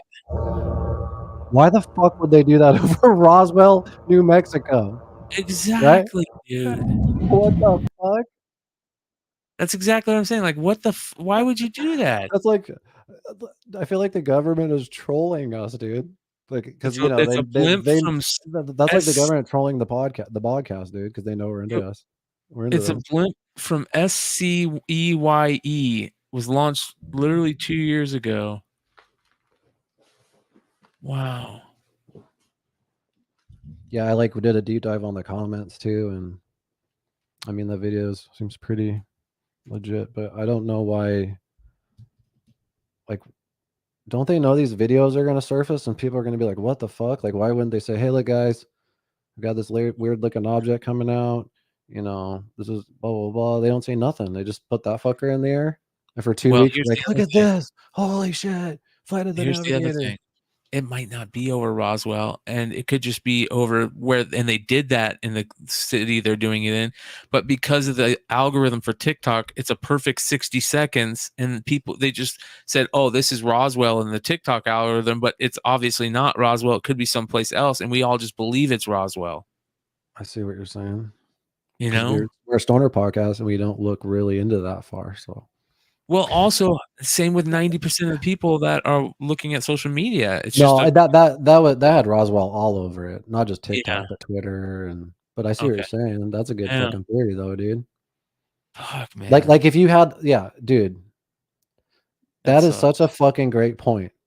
If you fucking saw that, and you're like in Kentucky, right, and you're fucking and you're all you want to do is blow up on TikTok, you're like, fuck, this is my video. This is in Fucking, Roswell. this motherfucker's coming from Roswell, New Mexico. And then they put that in. I couldn't find exactly where this launched from though. Wow, dude. I know it's like we want it to be like So bad, you yeah. want it to be real so bad that when you find it out, it's bittersweet because you're glad you figured it out, but it sucks that Yeah, I not want to real. believe, man. I just want to But you know believe. what, dude? This is a random occurrence on the Bogcast where we wonder about a video and we come to a conclusion. Usually we'll fucking ponder on a video for a few weeks and then we never really hear anything about it again. We just kind of decide whether it's real or fake. And so I Yeah. don't know. I think it's kind of cool that came That's out. a good thing. That's why we Yeah. do what we do. So Yo. that is a good thing. Yeah. Just really quick before we continue the UFO report, just let us know real quick what strain you are smoking. If it's a sativa, if it's an indica, the strain name. Each week we pick a random person and send out some stickers and magnets too. So last week winner was actually Sean. So make sure to get your information and get all those goodies out What's to up, you. Sean? So, Yeah, man, that's is he? crazy. He might not be in here yet. He might not be on tonight. Yeah. He sometimes he gets the replay. Yeah. As a matter of fact, because you don't have to just comment on the live show. You can comment anytime. And like I said before, if you don't smoke and you just want a chance at winning the stickers and magnets, and just fucking lie. I don't give a shit. I won't know. I just put all the names in the comments in a random online generator and just picks a random person each week. So Snickerdoodle. That's a good name. Oh shit. Do you have more shit for the UFO stuff? Hold on. I think I might have one more. Let me just see here. I think it was another sighting. I just want to make sure. Okay. There was, all right, this is interesting. This is was always, I think, talked about as being hold on here. All right. This is from the Black Vault, and the Black Vault has been a long time UFO researcher website. The Black Vault would go out and get FOIA requests, and they would put all their information about any events that the government has documented up on their site. They got thousands and thousands of FOIA files on there. And this is something they put out recently. DoD releases another AOI MSG briefing card, questions raised over redactions. So there was a question on one of these FOIA requests that said, has the department found any evidence of extraterrestrial technology? And there was a bunch of redactions, I guess, that they took out. They didn't want the regular civilians people to see. So it says the Department of Defense released another briefing card about the AOI MSG, a DoD effort studying UFOs previously. This document contains intriguing redactions under exemption and extra information that were absent in previous releases of the same record. A question in the quote questions and answers section and an entire section under quote additional background information not for release have been redacted. So like blacked out. And have been prompting questions about the content and why it's being withheld in public affairs materials. The placement of the additional background information section under a question about extraterrestrials prompts the questions on whether or not they are related. So here you guys can see it says this is what it looks like. This is the questions and answered sections, and here is all the redacted stuff. All right, they blacked it all out. Yep. So it says here is the side-by-side comparison of both releases. Similarly, an entire section under additional background information not for release. So this is the information that they blacked out. So why did they black it out? What they blacked out is if asked about the investigation prior to publishing or of implementing guidance. Answer. As directed by Deputy Secretary Hicks in her memo, we are currently transitioning the UAP task force and its ongoing efforts to the AOI MSG. We are also working on additional implementing guidance on the AOI, as well as the airborne Object Identification and Management Executive Council. That's what that means. For Deputy Secretary Hicks' approval per her memo. Once the guidance is approved and published, the transition from the UAP to the AOI is complete, and the AOI has had its first meeting. We will be happy to answer your questions. So why would they black that out? I don't get that. Well, when does that happen? That's a great question. It's a great question. Yeah. Yeah. It says Probably like 5 years. Yeah, exactly. So They just like hopefully forget about it. Yeah, fucking A, they do. Yeah. It says here, here's some of the other stuff they blocked out. Has the department found any evidence of extraterrestrial technology? The question reads. The answer set for the public states. So this is the answer they're supposed to give. The examinations into incursions by the UAPs are still ongoing. We lack sufficient information in our data set to attribute incidents to specific explanations. It is not the purpose of the AOI to look for evidence of extraterrestrials. Other parts of the government do that. For example, NASA looks for evidence of life on other planets. So basically, anytime they get asked about aliens or alien bodies or anything, this is just their answer to give. The script that they have. Yeah, a little script that they have. Yeah, so pretty interesting, man. Yeah. So that was pretty interesting. And then something that was also interesting this week that a lot of people are talking about is Gary Nolan, another great ufologist, has come out and said that he's got 100% confidence that him to the stars and the Pentagon has crashed non-human material. And this is where he talks about it in a recent convention, I guess he was at. Can you say that again? They crashed non-human material? Yeah. What do you mean by that? Like they were fucking around with some shit and then they crashed it? That they No, that crash retrievals. So UFOs have crashed and they have went and found the crash retrieval and it's non-human. So here we go. And I'm curious, do you have confidence that us collectively will have material, literal physical material to evaluate, to analyze? Yes, 100%. 100% again. It's okay. there. It's there. I mean, I can say this. I was working with a group about 7-8 years ago, and I literally got within a few weeks of gaining access to one of the objects. And when the people who didn't want us to gain access to it found out about it, they pulled some bureaucratic administrative tricks and snatched it away. It's wild. And so now we have you, Dr. Nolan, making this bold statement. You are well positioned to make this statement. Now maybe we get into like some fun. Let's like feel comfortable hypothesizing a little bit as to what is happening. So Gary Nolan, Stanford School of Medicine, credible, UFO researcher. Yeah, I saw that. What were they doing there? Just like a convention? Let's take a look here. It says this is what the hell? They took the video down.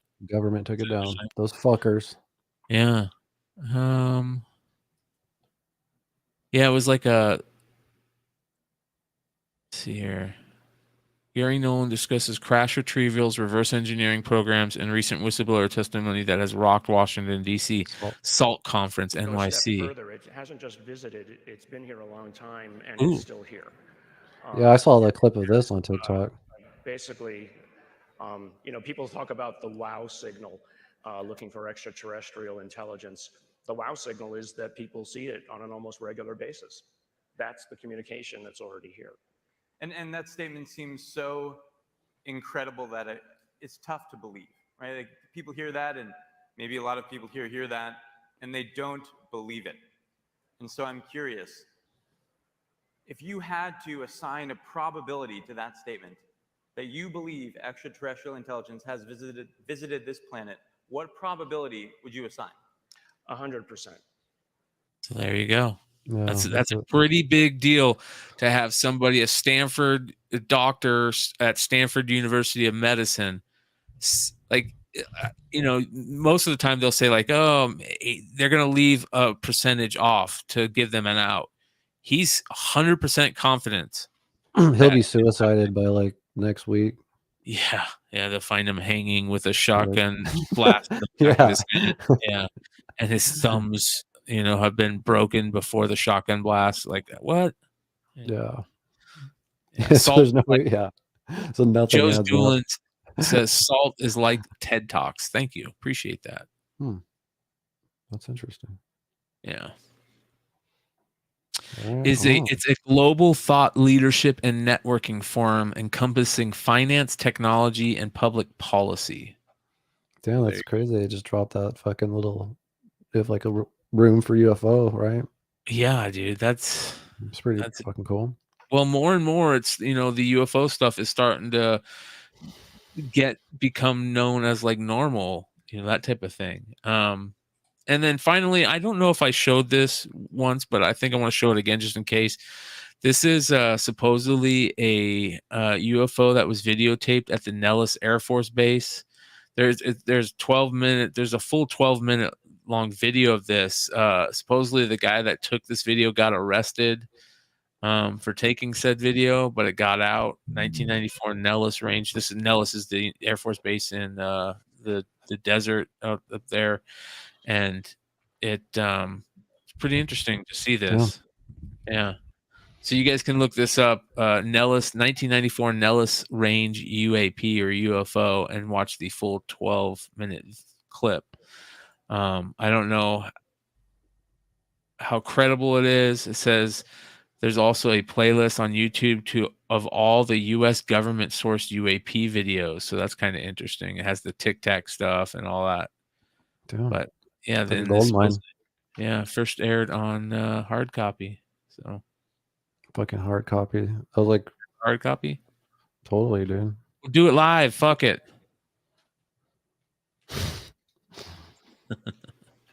I love all those behind the scenes when newscasters are losing their shit.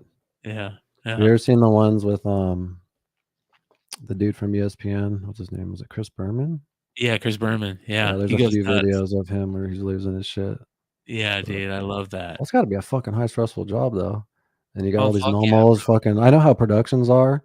I couldn't imagine like, you just got all these momos running around and fucking like, and you're trying to, Yeah. like you're the one on camera, right? So it's like, motherfuckers, get your shit together. But This before is, that, before I got into film production shit, I used to think he was an asshole for that. But now I'm on his side. Now I'm on his side.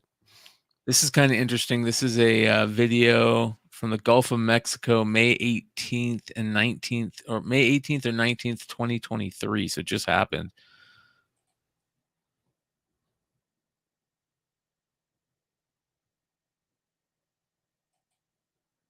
The big What's fucking thing. up, Whatever it awesome is. sauce? What up, Adam? So I don't, I love these. I like this World War III guy right here. Arizona trucker shares footage of chilling sighting.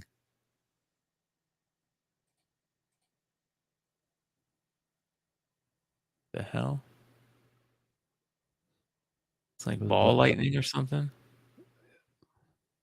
Anyways, UFO Twitter.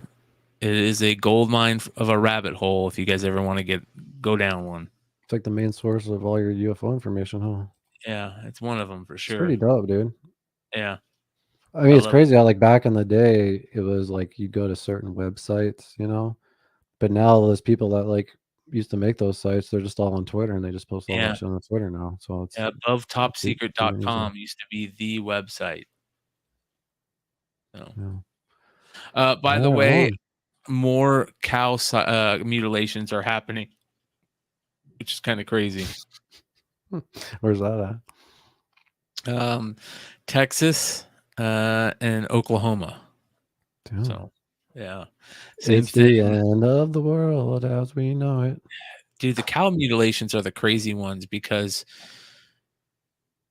it gets you down that rabbit hole of like, why are they doing it? Why are they cutting out reproductive organs of bovines? And, what are they utilizing that for? Are they utilizing that to create hybrids? Like, are they utilizing, like, do they act? It just takes you down this weird place. I just wanted to hurry up and start the takeover, dude. I think it'd be cool in our lifetime, like we see like an Independence Day style. I don't think it. I don't think that like a that's what it huge is. ass mothership just comes down, and we're like, what the fuck? I think And the then- only thing, the only way that would happen is if like we're a huge experiment, and they're like, okay, time to start over again. This, every time they get close to this, Yeah, to right before fucking nuclear Putin's getting ready to hit his the button on it because he's backed in the corner and he has no choice. Yeah. He's like, fuck it. And then they're Yeah. gonna like come down, nope, toof, toof, toof, toof. Start Yeah. fucking evaporating motherfuckers like in start the experiment over. what's that movie with Independence Day.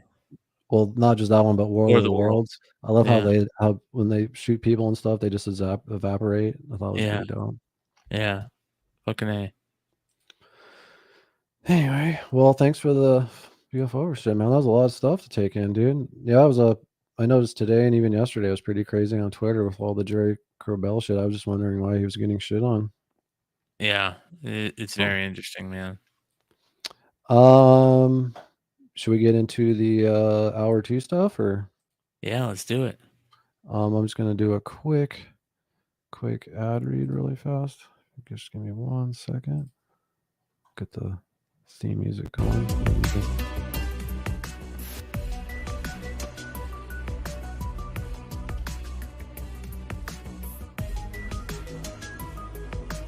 Gotta get a drink of water. Hour 2 is coming up, guys. We're getting stoned this whole time, but we're about to get stoned as fuck. Start showing each other funny and fucked up videos. Just bullshit chat. If you want to fucking send us some shit in the Discord, you can call in. Let's fucking hang out. Support for this show, though, is brought to you by MANSCAPED, who is the best in men's below-the-waist grooming. Their products are precision-engineered tools for your family jewels. Manscaped's Performance Package, the ultimate men's hygiene bundle. Join over 8 million men worldwide who trust Manscaped with this exclusive offer for you. 20% off and free worldwide shipping with the code BODCAST at manscaped.com. And if my math is correct, that's about 16 million balls. And hey guys, look, I got to be honest here for a second. Hang on, let's turn off this music. Let me just be real for you guys. The first 115 episodes, I'd say, were in studio, right? And the reason why we started doing these streaming style episodes is because McClay's balls reek so fucking bad. I just didn't have the heart to tell him. And we're renting this house now. We got this new house that we're renting, and the stench was starting to actually start to stick onto the walls. It was absolutely fucking disgusting. I didn't have the heart to tell him. And so finally I fucking reached out. I got this Manscaped sponsorship, and you got the crop reviver now. What do you think of it, McClay? How's it working out for you? It's working pretty good, dude. I hung out over at Key's house all day the other day, and I don't think there's any problems, right? No. So fucking make sure you guys passed use the promo code Bogcast and get 20% off and free shipping at Yep, Manscaped. again, that's 20% off and free shipping with code BODCAST at manscaped.com. That's 20% off the free shipping at manscaped.com and use promo code BODCAST. Unlock your confidence and always use the right tools for the job with Manscaped. Your balls will thank you. This is the new Bogcast theme song, by the way. That drop right there. So what are you guys up to, chat? What's going on tonight? I wasn't sniffing McClay's balls. They were just emulating through his clothes. I actually was trying to stay as far away as possible. I say that now. Say that now. I sniffed him when he came over the other day, though. I couldn't believe how good they smelled.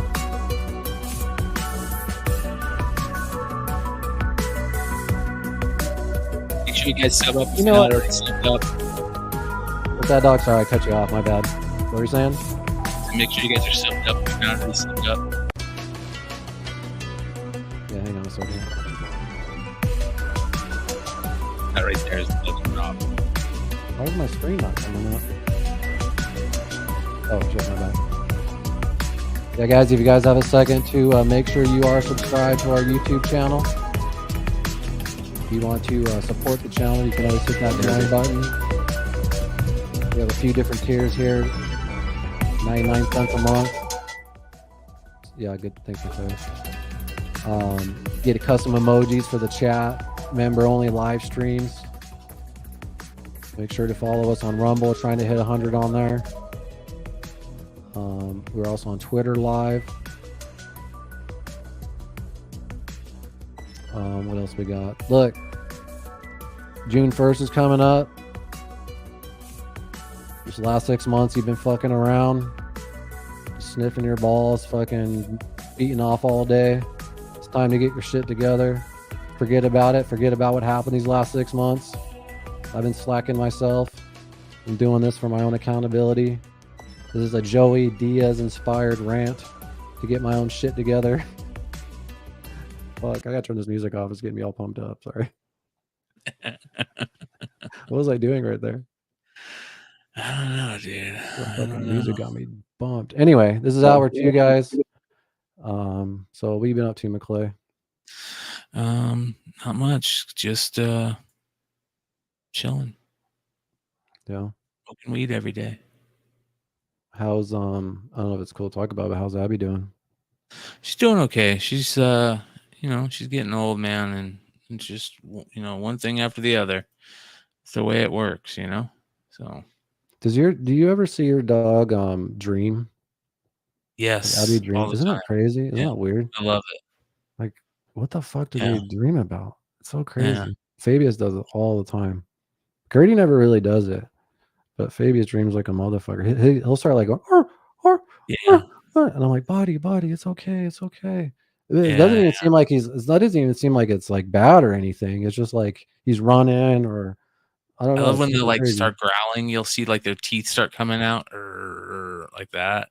You know, like they're trying He to does fight. like move his front and back legs like he's like running and shit. It's Yeah. like, what the fuck? Yeah. Does your dog dream? Let us know in chat. It's fucking dogs are fucking. You know what I was looking at earlier, dude? Is Jordan loves following Marshall, which is Joe Rogan's dog. Marshall, yeah. And he Marshall almost has May. he has almost 1 million followers on Instagram, and it's like the cutest fucking dog Instagram ever.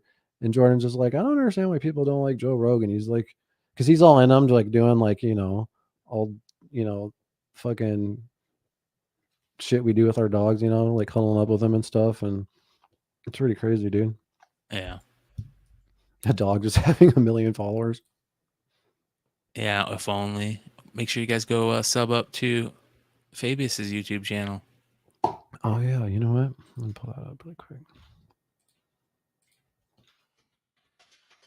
You do like dogs? I do have a.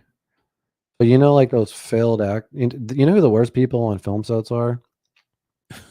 Are the parents of child actors, right? Because I've had to work with these little fucking kids, and then their parents are, you know, like on set and shit, and the kid doesn't even want to fucking be there, and the parent is just a failed actor living their dream through their kid, you know? Yeah. I'm doing that with my dogs.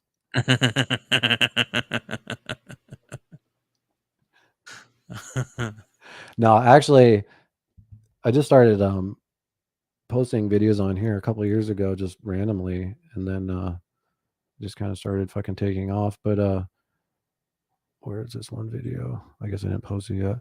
But if you want to get like a discount on like some awesome, let's do this really quick, some awesome dog treats, dog supplements and shit. They are brand ambassadors for let me see where that stuff's at. For a company called Vetnique. You can see them right there. But they have all kinds of fucking awesome products. Like they have ear care. Like we just started these wipes on Fabius because he's always itching his ear. They have like probiotics, senior fucking support shit, calming stuff. We give these to Fabius every day, these hip and joint ones that has glucosamine in it and stuff like that. So give them the probiotics. I actually have a jar of this stuff for you, McClay. So if you go to vetneek.com and just use Fabius, 20% off all that shit. So I just want to share that discount with everybody. Hell yeah. Yeah, pimping my dogs. Might as well. Yeah. I have all kinds of videos to show you, dude. I'm pretty blown away by the fucking the AI shit right now. The stuff that you can do with that. I don't know if I should start with that or it's kind of scary, dude. Like Google at a conference where they were showing like things that you can do with it, and it had AI call and make a hair appointment, and it was a real hair salon. And they're just like, oh, can you get 10 a.m.? Oh no, I just need a haircut, this and that. And it was like, It was like I saw that, yeah. So you could just like have AI just do all that kind of stuff for you and stuff like that. Yeah. But, before I show you that, dude, this is creepy as fuck. So remember Rick Schroeder from Silver Spoons? Yeah. This is kind of a long video. I'll play maybe most of it, maybe at least half of it. But dude, check out this fucking crazy story he talks about, dude. This is unreal. It's not playing. Hold on one The second. childhood experience he had in Hollywood, You can where hear he it? believes he met members of this cult. Let me explain. When I was young, I couldn't drive yet. I was hanging out with the older guys. And on Point Doom, and somebody popped in a cassette tape into a VHS player. And there was a room with a body, I believe it was a male, laying on a table. And people came around the room. It was dimly lit, but they had hoods and robes on. And they had some sort of ritual where they took out a knife and they cut him down the side. It was his right side. And they took out parts of him, and the blood started flowing. And they were chanting. And there was women there, and they took off their clothes, and then they took the blood and they smeared it on their bodies and started to be sexual with each other. It was quite disturbing to see. And so they gave me the cassette, and I took the cassette to somebody I trusted, and we watched it. And they said, never watch that again and give it back to whoever gave it to you. So I did that, but I was always confused about why they didn't ask where it came from. Because they knew. And so I believe that I met some of the cult members when I was younger. If in fact we have no accountability or justice, The rest of the half, he just kind of talks about, finally coming out and wanting to stand up against it, But dude, we've been hearing about this shit for so long, right? Corey Feldman kind of touches on it. I think Corey Haim did talked about it too. a lot before he died. Yeah. Yeah, they're probably like the only two that are that vocal about this shit. But you've always heard like whispers of this. Yeah. But dude, when was Silver Spoon? When this is like what probably the early 90s, right? Maybe late 80s, early 90s. Late 80s Silver Spoons, yeah, mid 80s. So if this shit was happening then, right? Could you imagine where that's at now? Yeah, dude. And it explains like a lot of these. I can't even believe I'm saying this because like, I used to be all about like the shock value of things, or I used to appreciate it. Like for example, like Marilyn Manson, they had great music, you know what I mean? But like a lot of it was like that shock value, how it, like pissed off people and shit. But I realized like a lot of these pop artists and shit, all of their fucking concerts are satanic as fuck, dude. It's a crazy wild theme that goes on with all that stuff.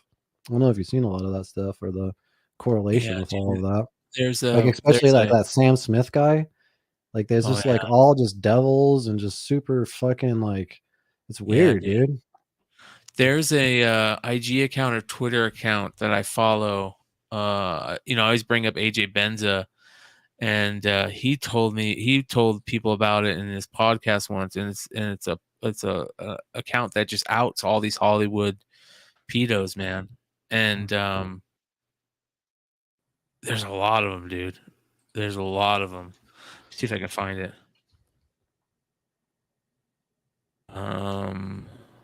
I have a weird feeling like a lot of this stuff is finally coming to light, like more people are coming out about it, and that's fucking dude. For a child to see that is so fucking crazy, dude. That is absolutely insane. He seems sincere, right? Like, why would he make that up? Like, why would he lie about that? He doesn't care about like followers and TikTok or any of that shit. Obviously, he looks beat up as fuck. He's living out on the farm, it looks like, for the past 30 years. Yeah, dude. Yeah, looking rough is the best way to put it. He was looking a little rough there. He's probably just been like because he's probably been holding all that shit in, dude. It's called an open secret. Let me find it. Could you imagine seeing something like that and then holding it in for that long? Yeah. Oh, bro, dude. That's just.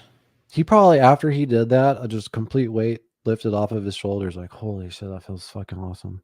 Here it is. So this is the account. If you guys go and check this account out, it's on Twitter. Yeah, this is what I'm saying. Yeah. It's called An Open Secret.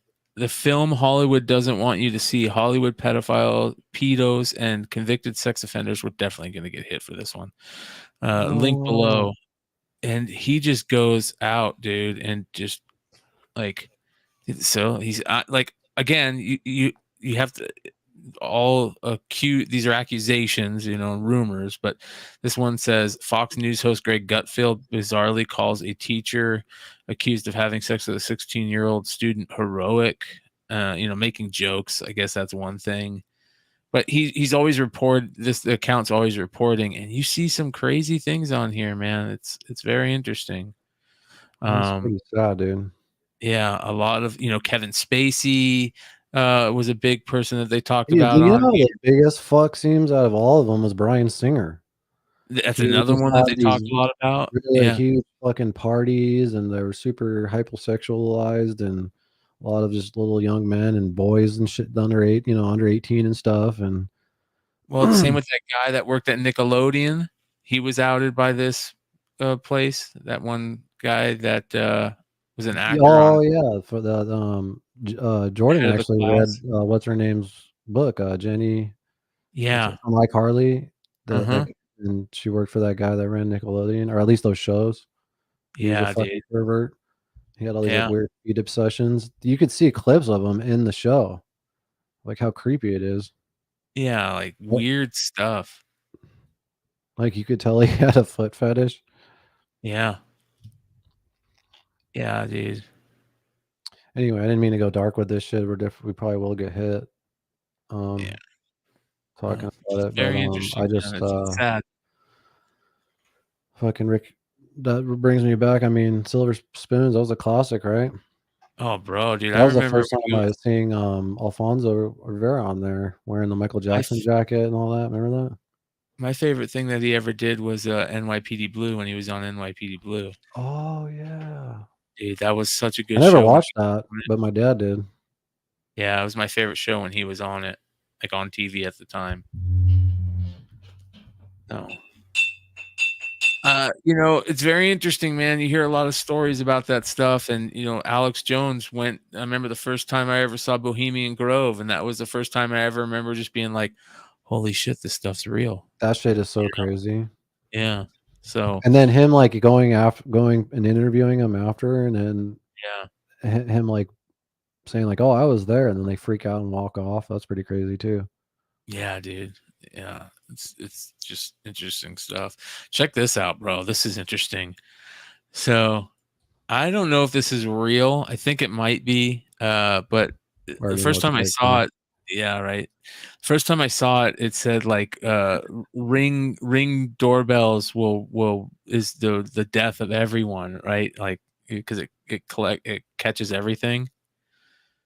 Hold on here. So this is supposedly the life of a drug dealer right here.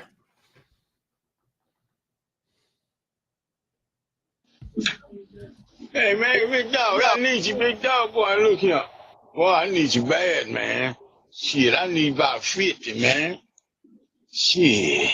I've been out here, goddamn me, waiting to see what I come up with, goddamn me. I said, let me go see boss. Goddamn me. Shit. Oh, that looks pretty real, dude. I need about 50. Man, His it's too late. eyes are Man, popping out of his tonight, skull. man. Shit, man, gonna give you off this shit, it ain't never too goddamn late. This shit don't sleep. You dog, this shit don't sleep, man. Dude, I'm so glad I never got into uppers, man. Man, get Oh, out the my jaw, balls, dude. man. Oh, man. Get out my balls, man. That comment's right, though, dude. It's sad. Man, come on out here and talk to me, man. Man, I'm in the bed, man. Man, shit. Hey. Shit. Get out the bed, man. Don't come to the bed but to sleep. Man, wake your game up, big dog. I need one. Jesus. I need one, big dog. Oh Man, my get out God. my man. Holy Hey, shit. man, goddamn, man, goddamn, look here. Big dog. Hey, man, big dog, I need you, big dog, boy, look here. Boy. Is this a continuing video or is it looping? Oh. No, it just started looping right Holy there. shit. He finally, I seen the other video I saw, he finally tells him, dude, get off my fucking porch before I come out there and beat your ass. And he finally leaves. But dude, fuck, those Ring cameras, man, they'll get you. Be careful. Yeah, you can't go anywhere without being on Yeah. camera. Like, even when I walk for ABS, I'm pretty aware, like, I'm probably on about fucking 50 Ring cameras, just walking by everybody's house right now. And well, I not mean, only that, it's like, fine. It's just weird. You know what I mean? well, it goes along the same things. Like I was talking to Chad Cave the other night, and we were talking about how, like, whether you think that it's okay to talk in a group chat or a group DM message or a message board or a Discord, and you think that the people that are in there with you could trust them and you could talk shit about somebody or talk shit and it's not going to get back to the person. I'm sorry, dude. It's getting back to the person. And so you have to just be able to, like, be honest. You can't lie anymore because you're going to get called out if you lie. And same thing with it goes along with all the cameras. Like, it is kind of a good thing because but it also is a bad thing because now you're always being spied on, so there's this fine line you have to walk with trust and who you don't trust, and is it okay, is it not okay, is it going to make our life better or not, that type of bullshit. So Dude, do that line again, but like scream it like Alex Jones. It'd be so quotable. Seriously, just do it. No. I'm too stoned. I don't even remember that line. I don't remember what you said. I don't even remember either, actually. I know I sent you this. It's rare that I send you TikToks because I try to save them for the show, but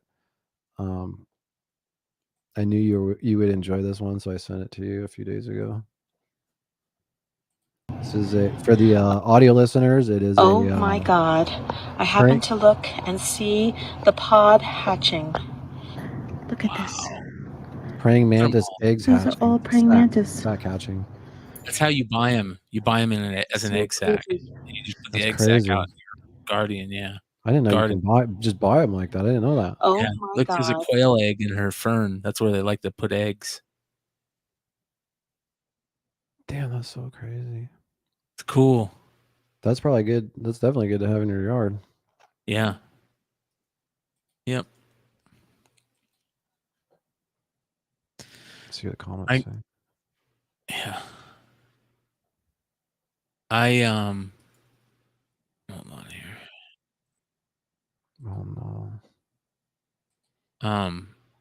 I wanted to talk about something that I found pretty interesting.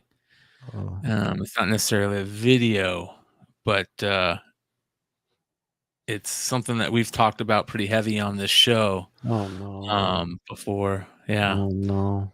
Oh yeah. Okay, well I have a video. Okay, I have a video I can show in regards to that actually. Brittany Griner back in the USA. We all know Brittany Griner, especially us here out in Phoenix. Plays on the local WNBA team out here. Dude, she's a worldwide name now after all the shit that went down. Yeah, yeah. And Worst if you trade in remember US correctly, history. yeah, she used to not stand for the national anthem. She would protest against it. And then she went over to Russia and thought that her freedoms that she had in this country were the same freedoms that she had in Russia. And boy, was she wrong. And she spent some time in Russian prison when we had to trade a terrorist to get her back. Well, guess who's standing for the national anthem nowadays? Yeah. Our friend Brittany Griner, now standing for the national anthem. You know, you want to see something even funnier than that? Huh. Check this out. There's a whole Bill Burr bit about everything I'm about to show you, by the way. And this is like how brain dead some people are. It was great, but like honestly, come on, LA. Like we didn't saw the arena for BG. Like I expected more. You know, to be honest, right? Like it was great. It was loud, but how was it not a sellout? It was great. I don't know who this dude thinks he is, but people do not watch the WNBA. They just don't. As a matter of fact, like I don't even think they make any money from my understanding. I think the NBA like kind of funds it, the whole thing, the whole operation. Say that again. I don't think they make. I don't think the WNBA is profitable. As a matter of fact, I think the NBA funds it, and they just lose money. You know what I mean? Yeah. Why would that sell out? Half the country hates her. Well, not only that, but women's basketball sucks. Plus that, right? Yeah. Half the country. Wait, what'd you say? What'd you just say? I said, well, you said half the country hates her, and then I said women's basketball sucks. Plus How that. dare you? How dare you? Stupid.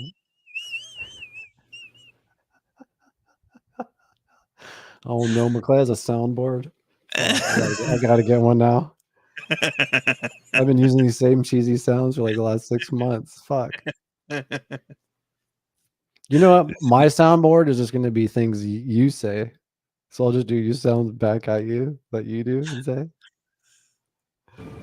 Look at me. Sure. I'm the captain now. Stupid. I like this one What too. was that? Which one was that? Heating up. He's heating up. He's on fire. Play it now. Like, honestly, come on, LA. Like we didn't saw the arena for BG. Keep playing Like it. I expected more. You know, to be honest. He's on right? fire. Like, it was great. It was He's on loud. fire. But He's heating up. how was it not a sellout? He's heating up. He's on fire. Honestly, come on, LA. Like He's on fire. How dare you? Oh man. That dude sucks. How dare you? Anyways. Oh boy. We'll have to You keep fucking it. had to, dude. You had to pull that up. You probably couldn't wait when you saw that. Like, I can't wait to talk about this on the podcast. Bro, check out how cool this is. This is What the fuck is it's that? What raining. the fuck?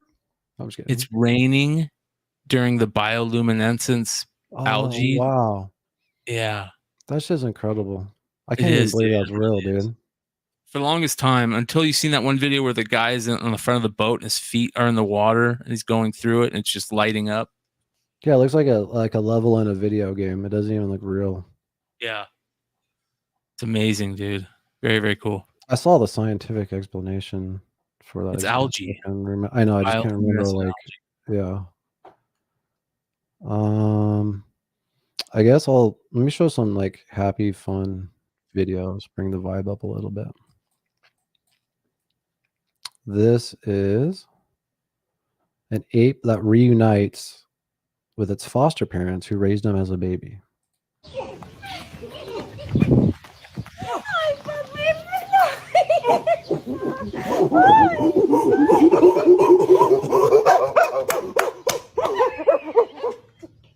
Dude, when I first saw this, it made me so happy. I was like, oh my god. That's so fucking awesome, dude. Oh my.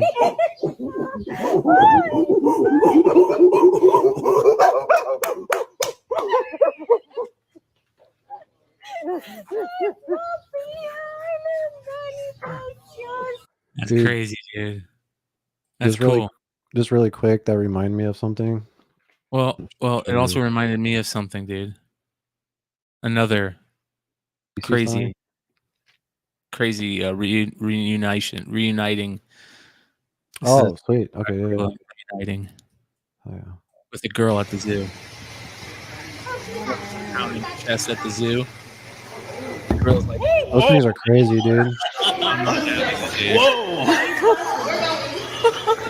Watch that again. Girl's pounding her chest at him. Not even the close I've seen one. this. Yeah, this is crazy. Look at those fucking things, dude. Whoa, man! Whoa! I would not be laughing. Bro, we're gonna get a copyright strike for this. I just don't give a fuck, because you need to watch this tonight or as soon as possible, because I think it was four episodes. This is one of the baddest documentaries, bro, I have seen, and I cannot believe the fucking footage they captured. But it's a documentary called Chimp Empire on Netflix. Dude, check how badass this is, dude. This is so stunning. Chimpanzees, our closest living relatives. We can often recognize the best and worst of ourselves in them. Chimp society is a hierarchy. Each chimp always looking for opportunities to move up.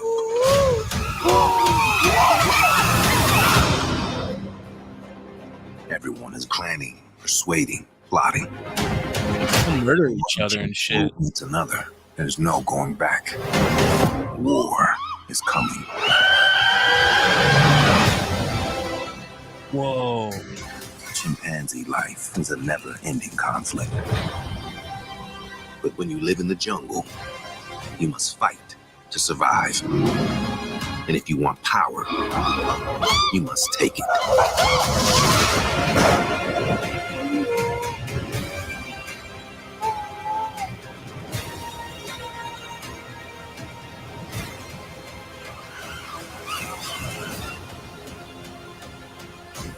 Bro, that's crazy, dude. Dude, this is, I'm not even joking. It is probably like top 5 documentaries, dude. Because I cannot believe like the narrative that they were able to get, and even there's some behind the scenes videos on YouTube if you're into that shit, on how how fucking immersive they were, and to get this, it's in the Ngogo forest. But dude, there's like it centers on 2 groups, this Western group and this group in the center, and it just shows how fucking territorial they are with each other as groups, but also the hierarchy in between its own group. Like there's like an alpha male top dog, and he's got to just like run around like a maniac and do crazy shit just to like show he's an alpha. But there's always like another guy trying to make a come up, and then they'll do things to each other, like, you know, groom each other. Yeah, so like that's a way to show you affection and communicate and stuff. But like there's always like a guy in the tribe who's like left out and shit, and he'll go up to somebody because he wants to make a friend, and he'll start grooming them. And if they groom back, that means like he's accepted. But the guy will just the fucking thing will just walk off, and you're like, oh, that's heartbreaking. And just sitting there's like, and he's just left alone, you know. And you're like, oh, he'll man. die. Yeah. Yeah. And then they fucking show these two groups going to war and shit. I don't even want to fucking spoil anything because it's, oh man, it's so good, dude. Just get super stoned and watch it. Fucking highly recommend it. Yeah, that shit's nuts, dude. I just, when you watch it, it's just, you can't even believe that these things exist. Yeah. And it's also weird, like how they're the same species and they're just on different teams. Like that's weird. Even in the wild, in the forest, you know? Isn't that crazy? Yeah. Yep. Yeah. Makes us realize how we're really not that evolved. No, it's fucking nuts, dude. Yeah. Yeah. And shout out to the camera squad and the whole film crew for getting that footage because it's phenomenal. I don't say that. I don't say that a lot about a lot of documentaries. This is the type of thing that like I totally see like us doing as kids. This is great. Said I'm gonna be pranking my grandma with these fake DVDs. See how this goes. Oh, I've seen this. Pick out a game or a movie. I don't know which one to choose.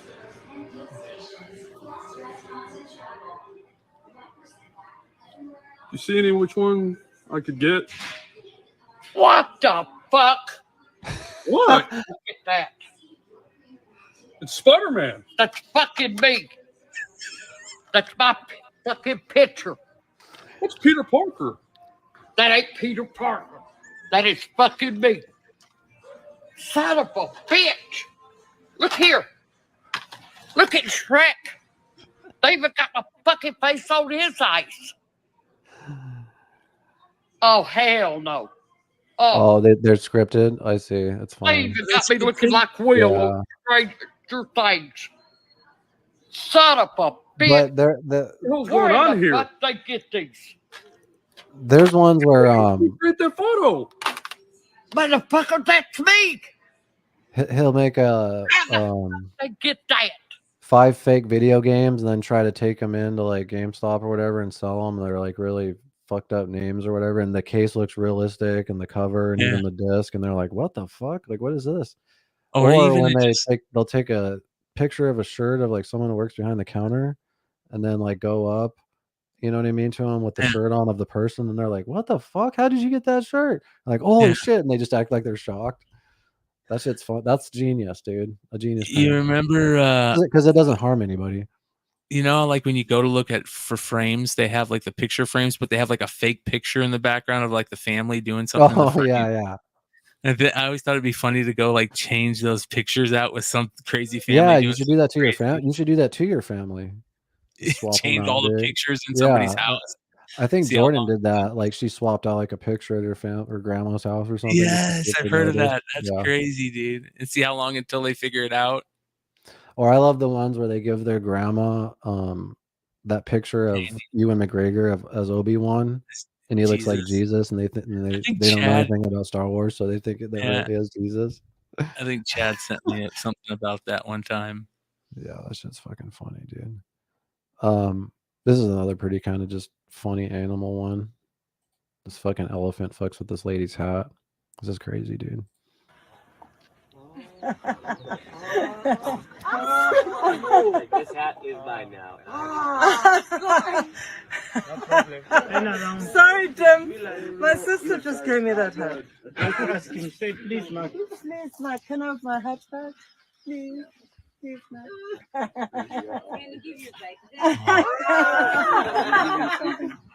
Yeah, Mark. Dude, it's fucking badass, dude. Elephants Elephants are dope, dude. They are, but they'll fuck some shit up too, man. Yeah, they pretty much stand their ground in the wild. They're so smart that they figured out like certain roads like that are like in the middle of the jungle or something. Oh, I saw that. Where they'll stop a truck to get food because they know they'll stop. The bamboo ones will, and then they'll sit. They'll sit in the road until they give the truck gives them some food, and then they'll move. Yeah, no, that's so fucking good. All right, here's something actually pretty cool. Speaking of animals, I always love seeing cats get catnip. And this is a fucking jaguar, bro. Whoa. All over your face. Go get it, Vinta. Cocaine for cats. A catnip? Yeah. No way. Yep, it's catnip. That's just so crazy to me. Like, what the fuck is that? I see my scissors cats go crazy for that shit. Oh, and they'll get all tripped out on it too. It's like weed for cat, isn't it? Kitty Kitty crack. crack, Yeah.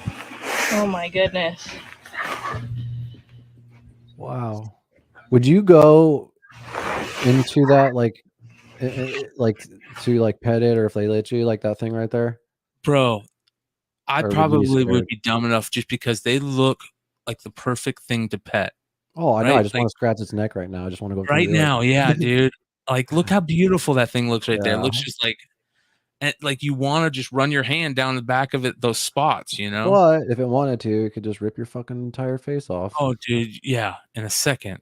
Yeah, what is catnip? That's a great point. Let's look it up. Let's look up what catnip is. I never looked into it. I just from the streets thought it was like the weed for cat, but I don't know why it was even considered like that. Let's see here. There's got to be a video for it, right? What catnip do to cats? Here we go. It is. It's a plant. Mint family. The oil in the plant that affects cats is called Nepentala. It's like when a cat eats catnip, it acts as a sedative. So it gets high off of it. That's what I was saying. The weed for cats. Yeah. Yeah. When it's smelled, it's a stimulant. What? Some cats get very playful, while others just mellow out. There's different strains. Uh-huh. Wow, dude. Look at, they're all fucked up. Look at that. Going crazy over that shit. Oh, they love it, dude. It's crazy. Last 5 to 15 minutes. It's like that shit that they chew. Regular catnip, fresh catnip. Is it crazy? Like someone figured it out, and then they're like, "Let's market this." Yeah. Thing. Oh yeah, dude. It's drugs for your cats. They'll do some crazy shit too. They'll make crazy sounds for it too. Speaking of cats, I want to say R.I.P. to Marvin, which was my sister's cat. She had him for about 16 years. I feel like I actually even lived with him for a few years when I lived with my dad. He was a badass cat. So shout out to Marvin. Is that the one that they found in the street in the middle of the freeway or whatever? Um, And it was like a crazy cat as a kitten. It was so small, but it was super crazy. I don't think it was that one. Marvin's always been super mellow. I can't remember how she got him though. For some reason, I thought like it was on the freeway. Just sad. Maybe, probably, knowing my sister. But it was like her first pet that she had in college. Actually, her second one that she had in college when she was on her own, but also her first one she had with her boyfriend Andrew, which she's married to now. So they've like, you know what was actually cool is I always thought Andrew just didn't like dogs because he just would never pet Fabius and stuff. And then I forgot that he's like super allergic to cats, which is crazy because they have 3. So they have like all those crazy like fans and shit, or that like suction all, filter like air filters and stuff like that, But he's also allergic to dogs.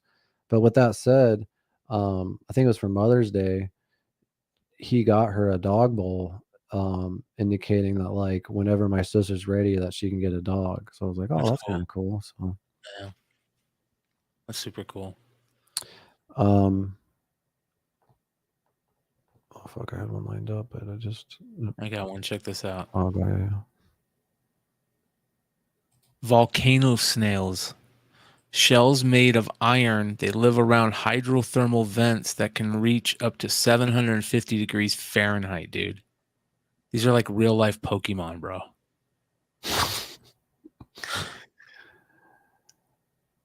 They're real too.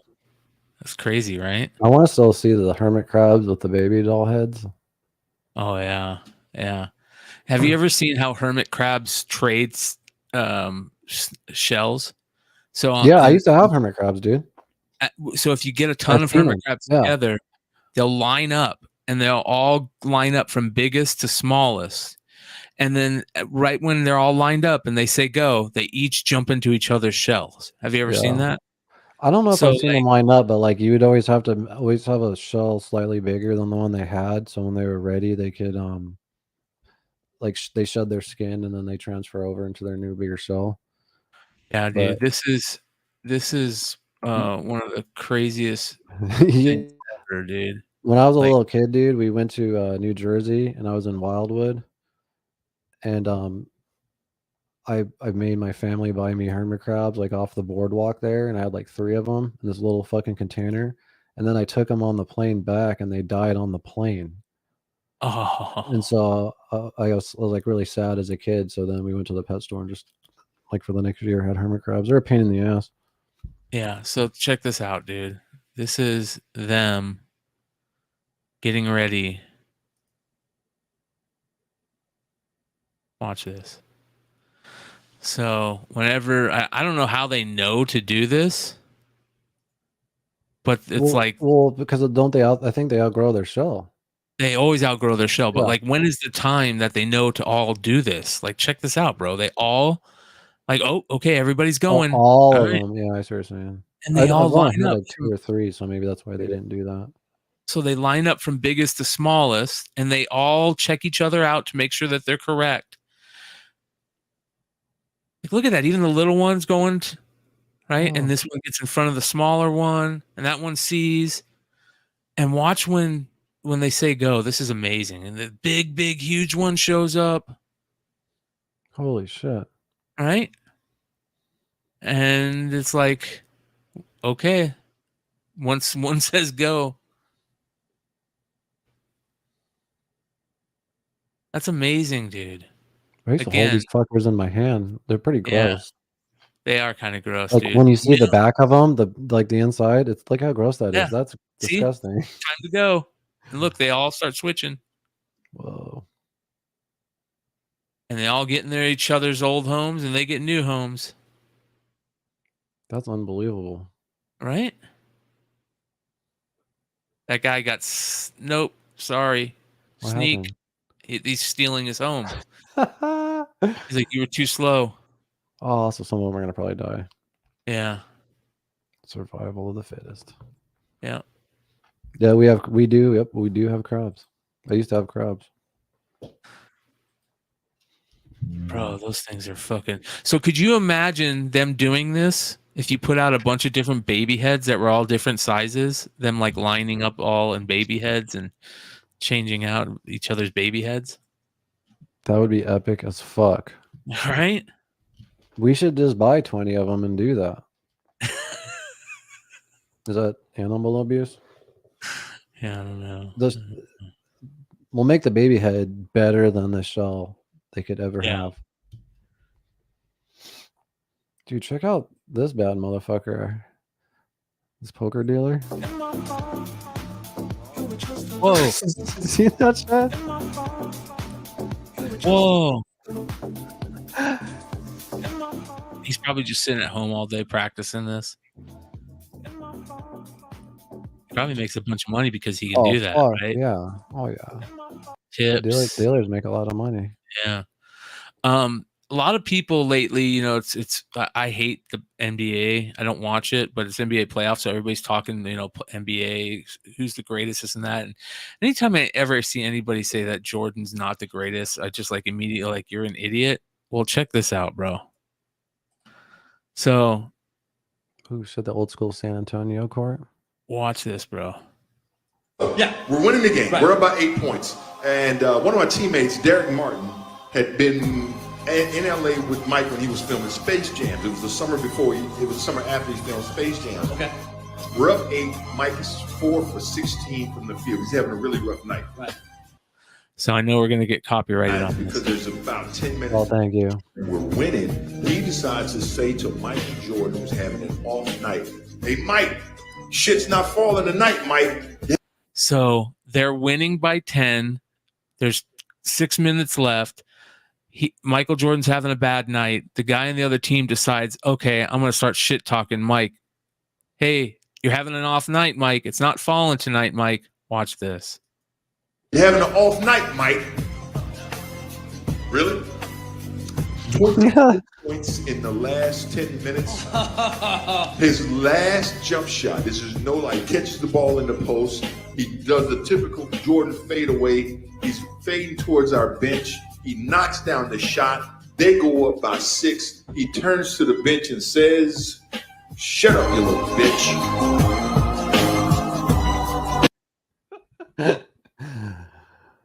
I haven't seen that one, but I've seen like other stories of Jordan, especially because there's a lot of podcasts now with athletes that just tell fucking awesome stories. And the ones I hear about him and Kobe Bryant are just legendary. Just like as far as they're just that shit talking, but being able to back it up almost every time. Jordan says that Larry Bird is his GOAT. I think I've heard that a couple of times. I just saw a thing the other day where it said why Jordan says Larry Bird is the greatest. I've seen things like that too, or how they just how much actually shit talking he used to do too. Yeah. Like Larry Bird used to talk shit like a motherfucker. Well, he had the same things like that. They would talk shit to him because they would be up, and he'd be like, "Fuck it, I'm not going to lose this game." I just heard one. God, who was saying it? It was a legend saying the story. I can't remember who the fuck it was, but they were saying John Sally talking Larry about Bird. Well, Larry Bird was like, "Man, you guys offend me," and he's like, "Why?" He's like, "Because you have a white guy guarding me." And he was like, "What? What are you talking about?"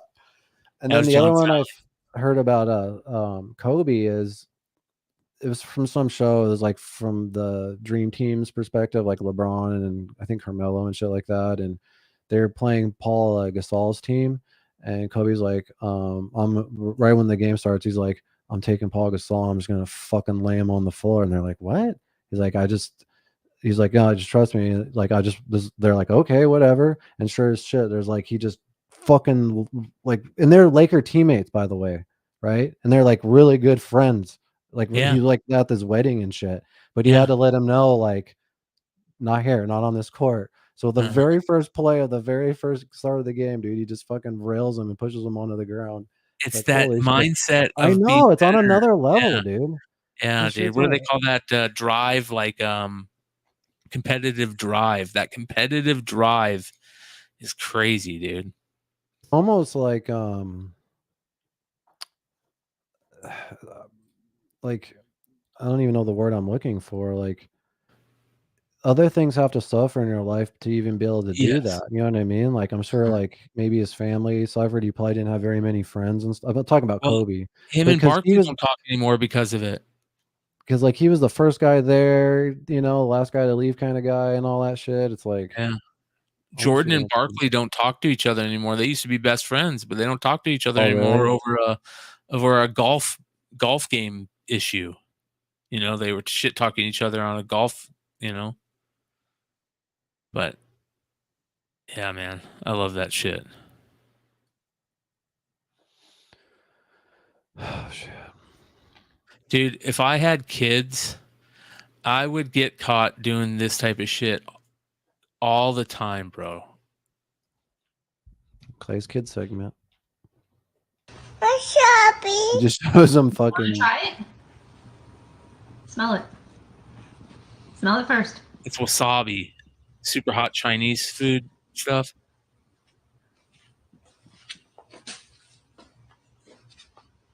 Why would you do that? Help! What's up, Do you want to try it? Smell it. Okay, I used to say that you would be a good dad, but I'm taking that back. Yeah, I would do this stuff all the time. The way that she says help is so cute.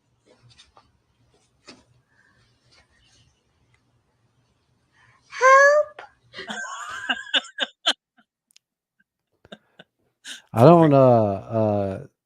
I actually fucking hate golf, but I saw this clip and I thought it was pretty goated from Jack Nicolas. Check this out. Hang on. There's no chance putting it. Why? There's no chance putting it. Why? He's hit a good putt. There's no chance. chance. Show you how to putt it? You can't. I don't know who this guy is. That's Jack Nicolas. I think that's Faldo, Nick Faldo. He's another Hall of Famer, or it's Phil Mickelson. There you go.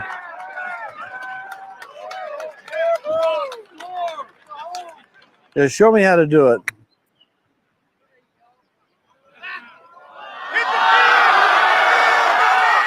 Oh my god. There's no chance putting it. Oh my god, bro. That's a good That's moment fucking right there, cool. whether you like golf or not, right? Yeah. Yeah, that's super cool. That is fucking really cool. One thing that we have talked about on this show quite often is smart animals, especially smart birds. And this is very cool right here. Check this out. This crow is using a jar lid to snowboard on a roof, and he keeps doing it. He's having fun.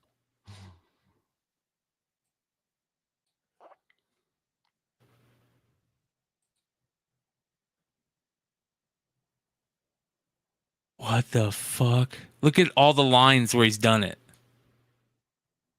And he keeps doing it. What the fuck? Yeah, he's surfing on a lid, snowboarding. And he's having fun doing it.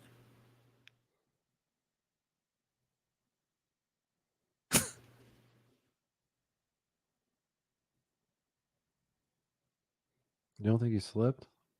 No, dude, that's all the times that he's been doing it. Look at it. All the lines on the board. What is that thing? It's a roof. Oh, a And jar it's lid. it's a jar lid. Yeah. Yeah, those things are fucking smart, man.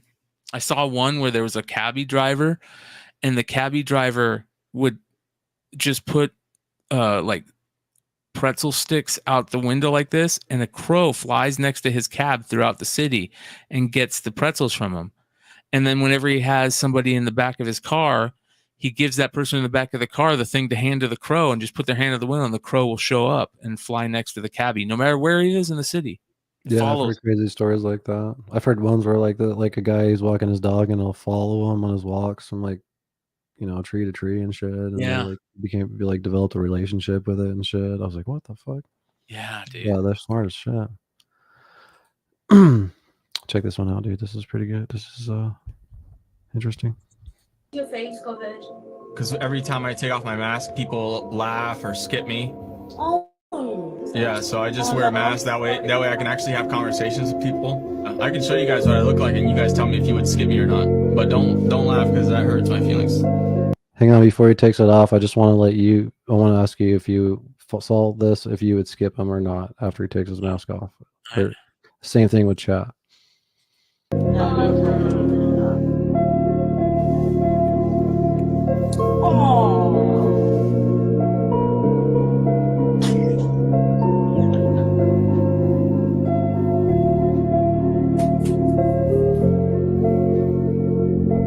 Why is your face?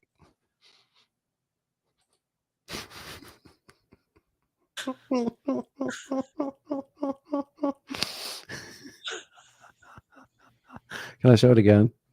Yeah. Feelings.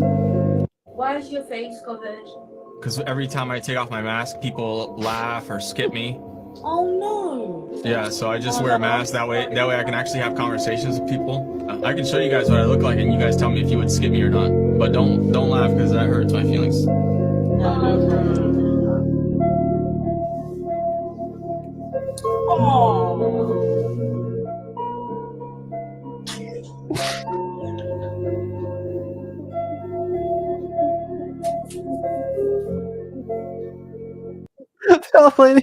that lady in the back was all uncomfortable.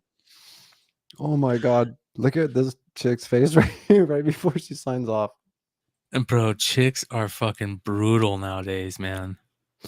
They're fucking brutal. Shit. They are brutal, bro. Are fucking brutal, dude. So if you saw him like that, would you talk to him or would you skip him? Isn't that like dude, do you go on TikTok and scroll, don't you? Yeah. Yeah, actually you're the one that like showed that me the Omegle lies shit and though, stuff. that Omegle, yeah. But you know that what's Omegle crazy, shit's dude? funny, dude. There's certain people that I'll go on TikTok maybe twice, 3 times a day, right? In the morning, maybe afternoon and at night, just fucking around, like when I'm taking a shit or something. Dude, there are people that are on live no matter when I sign in, and they live their entire life just like facing the camera and reacting to comments the entire time. I'm like, holy shit, there's like a whole world that just does that constantly. I love the ones where it's like a loop of somebody that they think it's on live and they're like just like spinning a ring or something, and it's just like, I'll keep spinning this if you keep donating, you know, and it's just like a loop. Yeah. Yeah, chat roulette or Omegle, same thing, right? That Omegle stuff is pretty big on TikTok right now too. Well, I don't know. You're gonna have to pull that up. What is that? It's the same thing as chat roulette. Oh, so fucking seems like a fun party. Did you ever go to someone's house that had these slides? It was usually like one of the rich friends. Yeah, they're pretty fun. You remember those? Well, the only thing I remember about them is that you had to have the water running down them in order for them to work, or they just didn't work. So you had to like go turn yeah, on. yeah. Check this bad motherfucker out.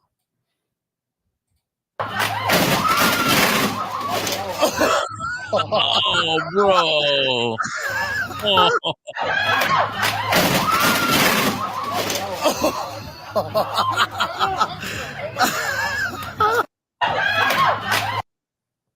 That would suck. Oh. That would hurt your tailbone like a motherfucker. Fucked him up. Now his fucking pool slide's all fucking broke. You got to pay for your friend's pool slide. Oh. Yeah. That sucked. That was terrible. Is it as terrible as this? It's very safe, it's durable, and Carol, it's lightweight. you're scaring me. So really, see, Wow. now it's locked in place, okay? So really, you say, Oh, God, Harold, are you okay? actually, I didn't have it locked. You have to lock it. Once you lock it, you're okay. But it is very safe to operate. So continue to call for it. All righty. Well, Harold.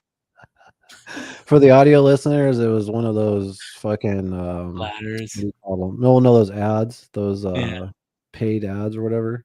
Yeah. Back in the day, probably in the 80s. And it was like for a ladder, and he's crawling across it as it just falls apart, and he falls onto it, hurts himself. He's like, yeah, but still it's safe, it's fine. So this is some game-changing shit that I want to know. Do you guys think will ever actually hit the market, or is there just too much money in keeping it shelved? Scientists discover a plastic-eating fungi that can break down plastic in a record 140 days. Australian scientists have successfully used backyard mold to break down one of the world's most stubborn plastics, a discovery they hope could ease the burden of global recycling crisis within years. Experiments conducted by researchers at the University of Sydney, published in the science journal Materials Degradation, found that 2 types of fungi could be harnessed to attack small samples of polypropylene, which is used to make items like takeaway containers, ice cream tubs, and cling film. And you guys know how big that patch is in the garbage patch in the ocean. This is the type of thing that they need, right? They need to figure out this type of thing. But That would be amazing. You think that's like a real expensive endeavor, or? well, you know, sometimes they say this stuff never comes out because people are making so much money, you know, doing it the way they do it now. But like, I could see this actually working. You know, this isn't, you know, like water. This isn't gonna, I mean, is there a reason for the oil industry to shelve this? I don't think so. Maybe. Everything's so ran ass backwards, dude. Yeah. Because of fucking just profit, and no one cares. Yeah, dude. Yeah, the plastic problem is crazy bad. It's sad, dude. It's sad when you see those videos of like turtles or different sea life like stuck in like a piece of plastic or something. I fucking hate that shit. Yeah. I know you'll enjoy this one, dude. This is fucking pretty crazy. There are no plants in this picture. The first one, it's a pink orchid mantis. The brown one's a ghost mantis. The dark green one's a hooded mantis. The light green one is a leaf insect. The gray is the catted eye mantis. That's awesome. The audio listeners, it's just a picture of what looks like there's leaves and twigs and like a little flower. But they're actually insects. This is so cool. That's unbelievable, dude. Yeah. I say that so much. Well, have you seen the caterpillar that it looks like a snake? Have you ever seen that? It's right here. Check this out. This is crazy. Caterpillar that I've been working with for a long time. Awesome. It's the best caterpillar in the world. Kind of looks like a dead stick. Until you annoy him. That's fucking crazy, dude. He turns into a perfect little viper. What the fuck? Rushes around as well. And he puffs up those eyes. They fill with air. They've even got the white spots that look like reflections in the eyes. Bro. To me, that's like proves we're in a simulation. Someone's just like, yeah, that'd be funny if we just did this. Because like, how the fuck? Yeah. Evolution, I know, but like, I just don't get it. It's just so cool, dude. It's so cool. That's why I like chameleons as a kid and snakes as a kid and that type of shit. It's so freaking cool, man. Yeah. Creepy. Well, then you'll like this one too. It's a looks like a water flower reveals how an octopus is actually born. It's a little octopus cool. egg. Yeah. If they're sound or not, but yeah, there's all little eyeballs and they just will pop out of these pods. That's so sick. Yeah. That's fuck. That looks alien as fuck, dude. Yeah. Yeah, dude. Squid crazy, and octopus dude. are crazy. Have you ever seen this, bro? This is this blew me away. I didn't know about this. I thought I would know about this or at least heard about it before. This is in Arizona. It's on the Superstition Mountains. And my parents lived right next to these. They're so beautiful. But twice a year for a week while the sun is setting, it puts a shadow on those mountains that look like a cougar. And jaguars and cougars used to run wild. Like there was tons of them in Arizona until the 1850s. And they killed them all off. But I always thought that was really cool. You can see that just for miles like that. Reminds me of the is it Voltron logo? Yeah. Voltron, yeah. The lions. Well, since we're talking about Arizona, I thought this was pretty interesting. This is like one of those cool fact video TikToks in regards to Sparky and how it was created. Yeah.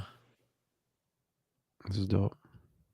That Sparky the Sun Devil is inspired by Walt Disney, allegedly. like Arizona Walt State's Disney. first mascot was an owl, and then it changed to a bulldog, and in 1946, the student newspaper really pushed to change it to a sun devil. So they left the decision up to a student vote. The students voted 819 to 196 in favor of changing it to the Sun Devils. 2 years later, they got alumnus and Disney illustrator Bert Anthony to design Sparky. And rumor has it, Bert used the facial features of his old boss as inspo for his design. His old boss being Walt Disney. Honestly, now that I know that, I kind of can't unsee it. And that's the story of Walt Disney. Sparky. Thanks for watching. We're Homefield. We make cool college apparel, videos about mascot history, and we talk about the quirky things that make your school your school. So if you're into that, you should give us a follow. Did you know? Fucking niche, like just genius idea for a channel. Like, you know what I mean? Mascot history. Are you kidding me? Like those are the TikTok videos that I enjoy when it's just like well put together. It's a minute long, in and out. You learn a bunch of shit. To find out, that's fucking amazing. Like now, like she said, you can't unsee. Didn't you just say that he kind of looks like Walt Disney before she even said it? Yeah. Yeah, that's crazy. Immediately.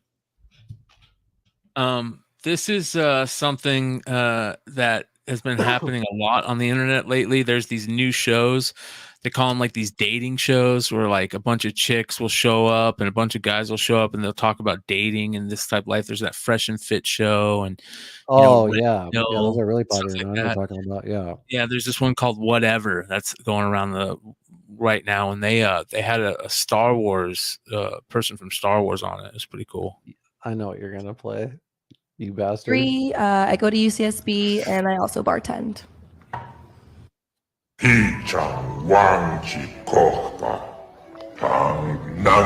Like one. Yeah, Huddies. I picked it up for all you guys out there. That is Huddies. She is speaking Huddies, and what'd she say? She goes to the community college of San Bernardino, and she's been there for 7 years. So, you know that's a trans, right? So I said it right. She.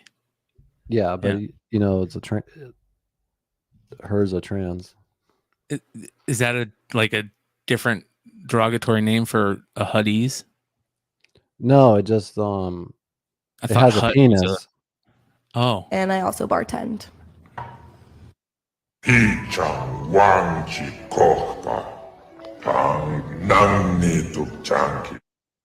she bartends? Thank God we have you as a translator. Holy shit.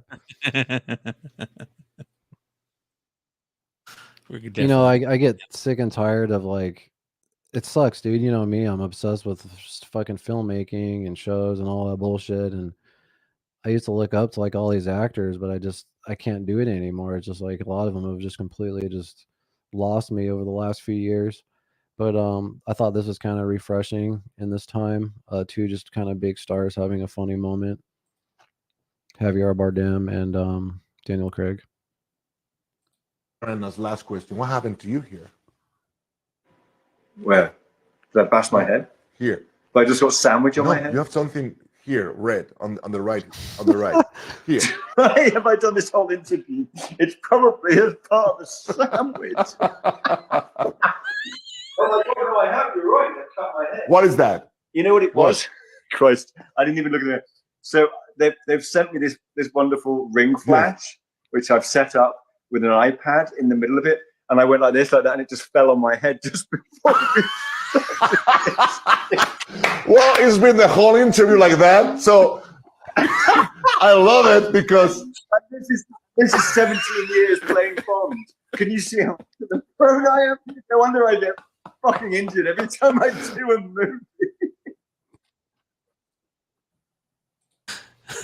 We've all had those moments. Yeah. Have you ever had the moment where you see your doppelganger? You know how they say we all have like a doppelganger? No, I've never seen it. No, this is pretty funny. This is when Boozy Badass sees his twin doppelganger. Listen, look at your twin.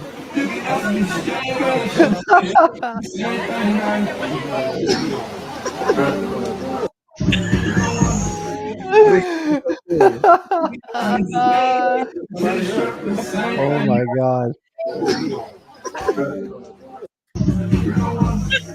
I love Boozy, man. He's funny as fuck. Look at this look he gives when he realizes it. Oh my God. That's like Boozy did it if he didn't make it.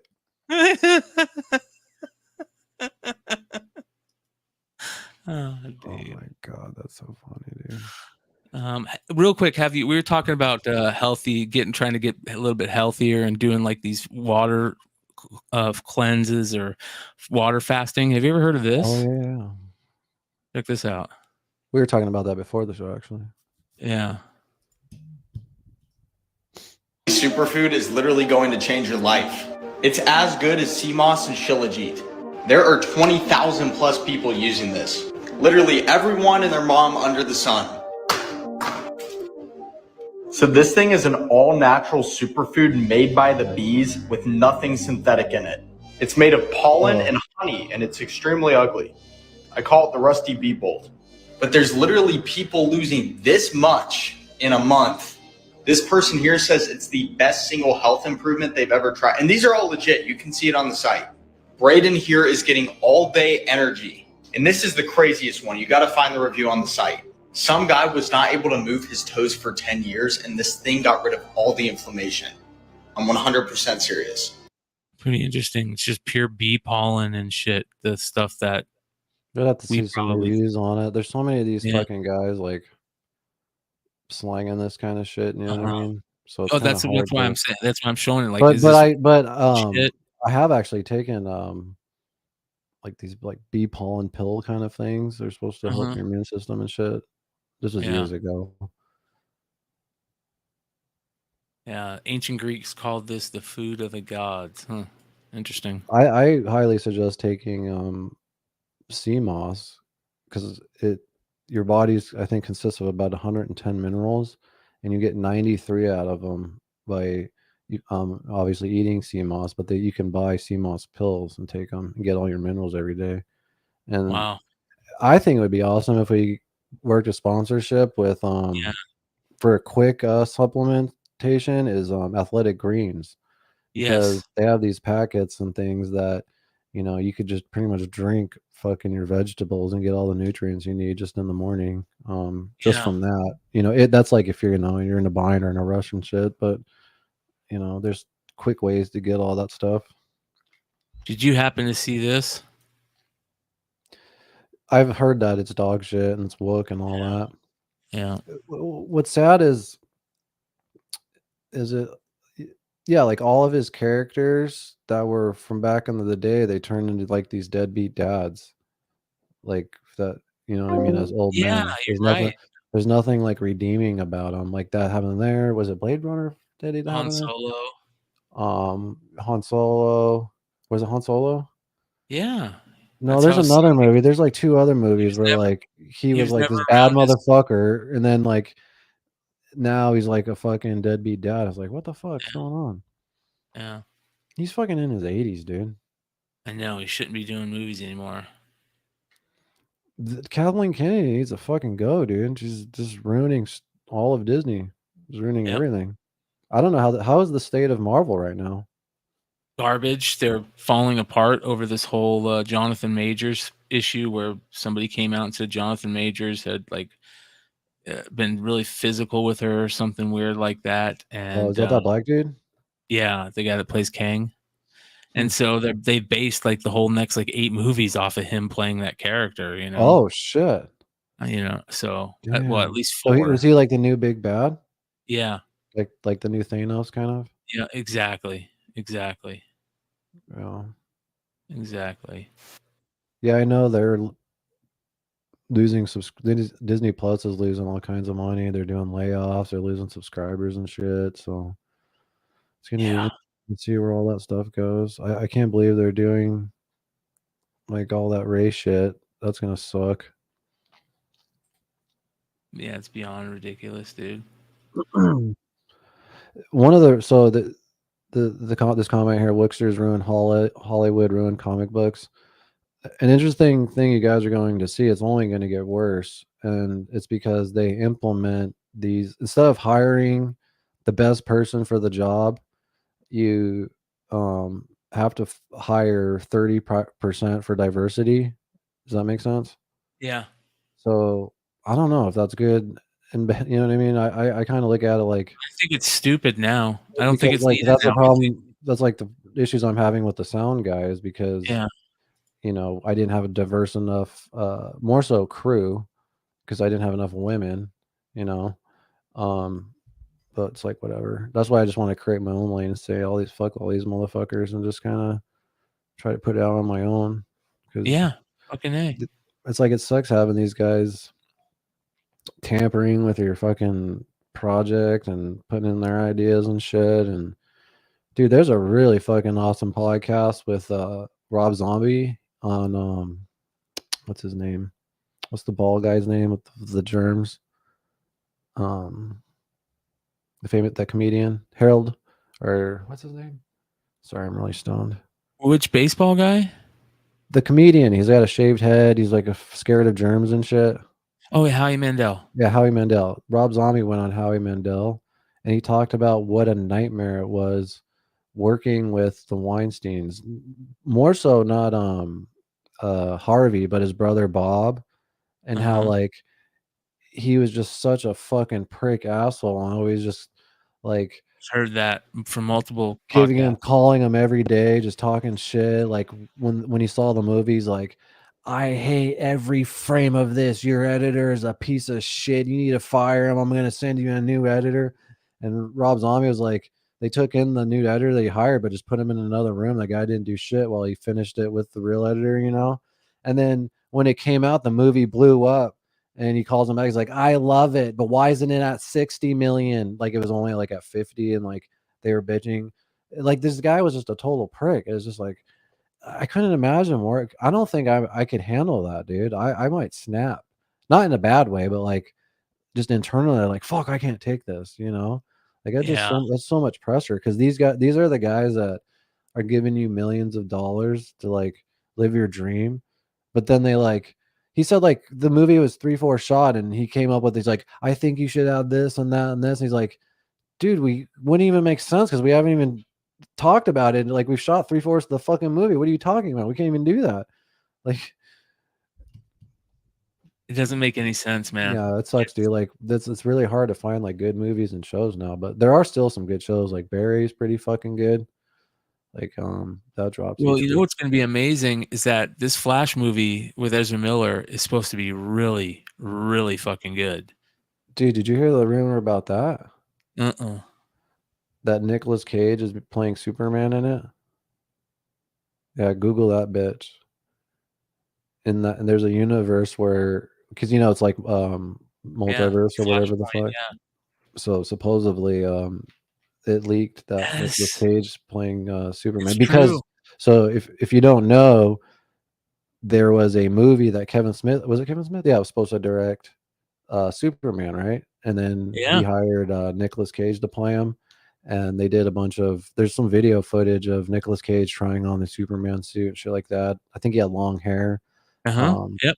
I don't know if he was going to shoot the movie with long hair. Maybe he just had long hair while during the, you know, the rehearsals and the testing and shit. But then it just never happened. There's so many projects that just like start being created and then just fucking fall flat, and that was one of them. So that's kind of cool. Yeah, that's fucking really cool, dude. That's amazing. That's cool that they're doing that. Good for them. That's total fan service that we need. You know what's so funny is all this shit and backlash that Ezra dude got for all that fucking crazy shit he was doing, right? Like he did some wild shit. Oh yeah.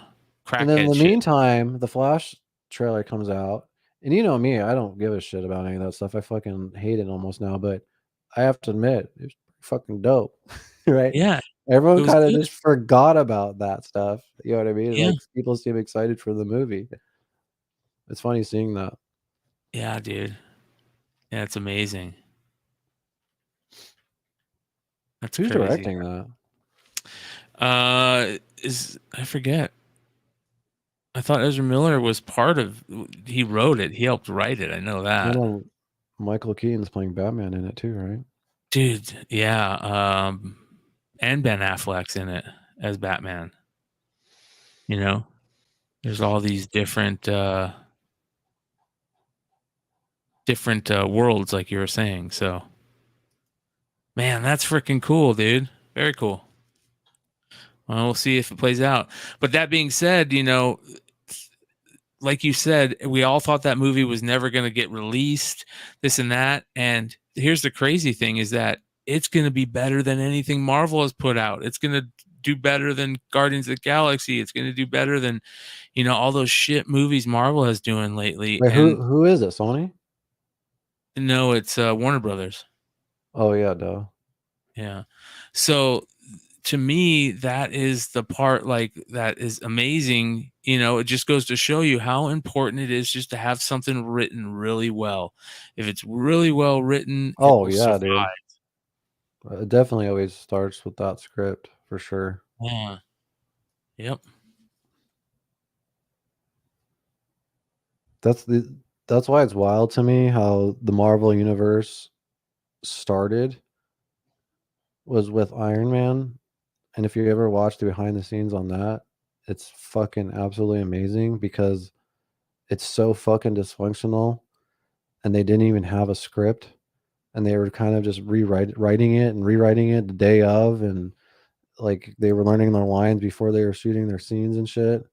And for the movie to come out that good and really just fucking start the Marvel Universe, man, it's pretty impressive. Yeah. I can't believe that happened. Because you have Robert Downey Jr. who could just Well, there's the whole thing also on his rumor. shoulders, and then what's his name that played the bad guy? Jeff Bridges was in it. He's a phenomenal actor. There's also another really shitty rumor that's going around right now. Oh, Andy Muschietti, yeah. With Marvel is supposedly bringing back Robert Downey Jr. but as a new character. What? They're gonna have Robert. There's a rumor going around that they're gonna have they're serious rumors about Robert Downey Jr. playing Doom. So you never see his face? Yeah, I guess. That's still It'd be smarter if he just did something with. He shouldn't never go back to that. In my honest opinion, he's so rich. You know what I mean? Like he should just well, for someone like me, I want like an original film like that. Like it's just an original idea. Like like what Quentin Tarantino does, like Christopher Nolan and shit. Robert Downey Jr. does all kinds of those movies. He produces a lot of them too. He should just stick to that. Yeah. But with that said, if he did go back, he should go to DC. Yes. And just stay away from that world, Yeah, it doesn't make any sense, bro. None. It's just anyways, it is what it is, but I hope that they don't go that route, and it's just again another thing that we for the longest time for the past couple of years have been saying that Marvel can basically just do anything, right? They're doing things so well that they can't go wrong. I know, but it seems like from someone who doesn't like watch the movies, but I just see it from the outside, just from different YouTube channels that kind of talk about it. It seems like this last phase was a complete shit show. Yeah, you were 100% right. Yeah, it was a complete shit show, dude. The writing has been garbage. The fan, they can tell that they've, for the most part, they've been just like, fuck the fans. You want to hear a funny thing? So, they I'm not going to say they push Kamala Khan on people because I think Kamala Khan was a good character. I think that they what character is that? I'm not even familiar with that character. She's they put out a TV show called Miss Marvel or something. She's the Middle Eastern girl, she's I think from Toronto or something, the girl that they cast actress. But anyways, it's just a new character that they created, and she's Islamic, right? Muslim. And trying to get that whole part of the thing going, that whole I don't know what the inclusive type thing. So people were mad about that character for the longest time, but the character is actually good. It's actually a good character, and that's all that matters. You know what I Yeah. mean? Like it doesn't matter any other race shit. Like as long as the fucking character is good and it makes sense. Like exactly. So they created this show, and they did this show based on her character, and it didn't do. I mean, it wasn't terrible, but it didn't do. I don't think it did as good as they expected. And so, but it was like a little jumping on point, or jumping on of her becoming a big movie star. So they have this new big movie coming out, which is Captain Marvel 2, or Marvels it's being called, and it's got all the female characters together in one movie, right? Well, they just killed off Kamala Khan in the fucking comic universe. It's like this big thing that, and it's like, come on. Are you talking about the comic books you're talking about? Yeah, the comic book. Are they not aligned with the films? They kind of do their own thing, or what they try and do, what Marvel and DC will usually do is they will usually try to, like, say if the Namor thing was going on, they were introducing Namor and Black Panther, right? in the Black Panther 2 that came out recently. So Marvel will start bringing back Namor heavy in the comics, if that makes sense. Yeah, to like pump the movie. Yeah. It's all marketing now. That's what I hate about that marketing. shit too. Like I mean, like I said, I haven't watched one in a long time, but from the ones I was watching, it just seemed like every movie was the same formula and it was just setting up for the next movie. So it's like hard to care for the characters when you just know they're gonna live, if that makes sense. Yes. There's like nothing on the line ever, you know? Yeah. And then some of it just got like the writing got so bad where they couldn't figure out the line between the drama and the comedy. Like dude, it's mixed so well and perfect in the Marvel movies, right? Like say Iron Man and the original ones. But then it got so like it'd be such a dramatic, awesome part, and then a fucking comedic line and stuff. It's like, no, just let the drama play out, and you could save the joke for like the next scene. You know what I mean? Like, I feel like they just put way too many jokes in them. They're not even that funny. It's like, what the fuck? That's just my opinion. Yeah, I guess with it's Thor sad. and shit. Thor was the worst, bro. And you know they're giving fucking shit on that character. They're giving that guy a Star Wars movie and a Marvel movie. I think Watiti's going to be getting. You know, something. I used to actually. I mean, I actually respect his like writing technique and all this, and he is, you know, he knows his shit. But after what he did to Thor, I'm like, keep him the fuck. Well, I don't give a shit about Star Wars either anymore. But if I did, I'd be like, keep him the fuck away. Yeah. Well, that's what a lot of people are saying. You're not the only one. So, but we'll see what happens. Well, I hope this teaches Hollywood lessons, you know, but I doubt it will. We've just hit the 3-hour mark. Before we wrap up here, I just wanted to say that it is show number 2, I would say, or day number 2 of trying to get Wade Boggs on the Bogcast. So if anybody knows Wade Boggs or you know his email or how to reach out to him, I did say last week that if we got him on, we'd just retire after. But I got this weird feeling we're going to get him on, so I'm going to retract that statement. But we are going to get him on. So, Wade Boggs, if you somehow see this and you want to just talk to us, even if it's for like 10 minutes, that'd be awesome. We got a lot of questions. We got a couple questions for you and shit. So, come hang with us, Wade Boggs. I couldn't agree more.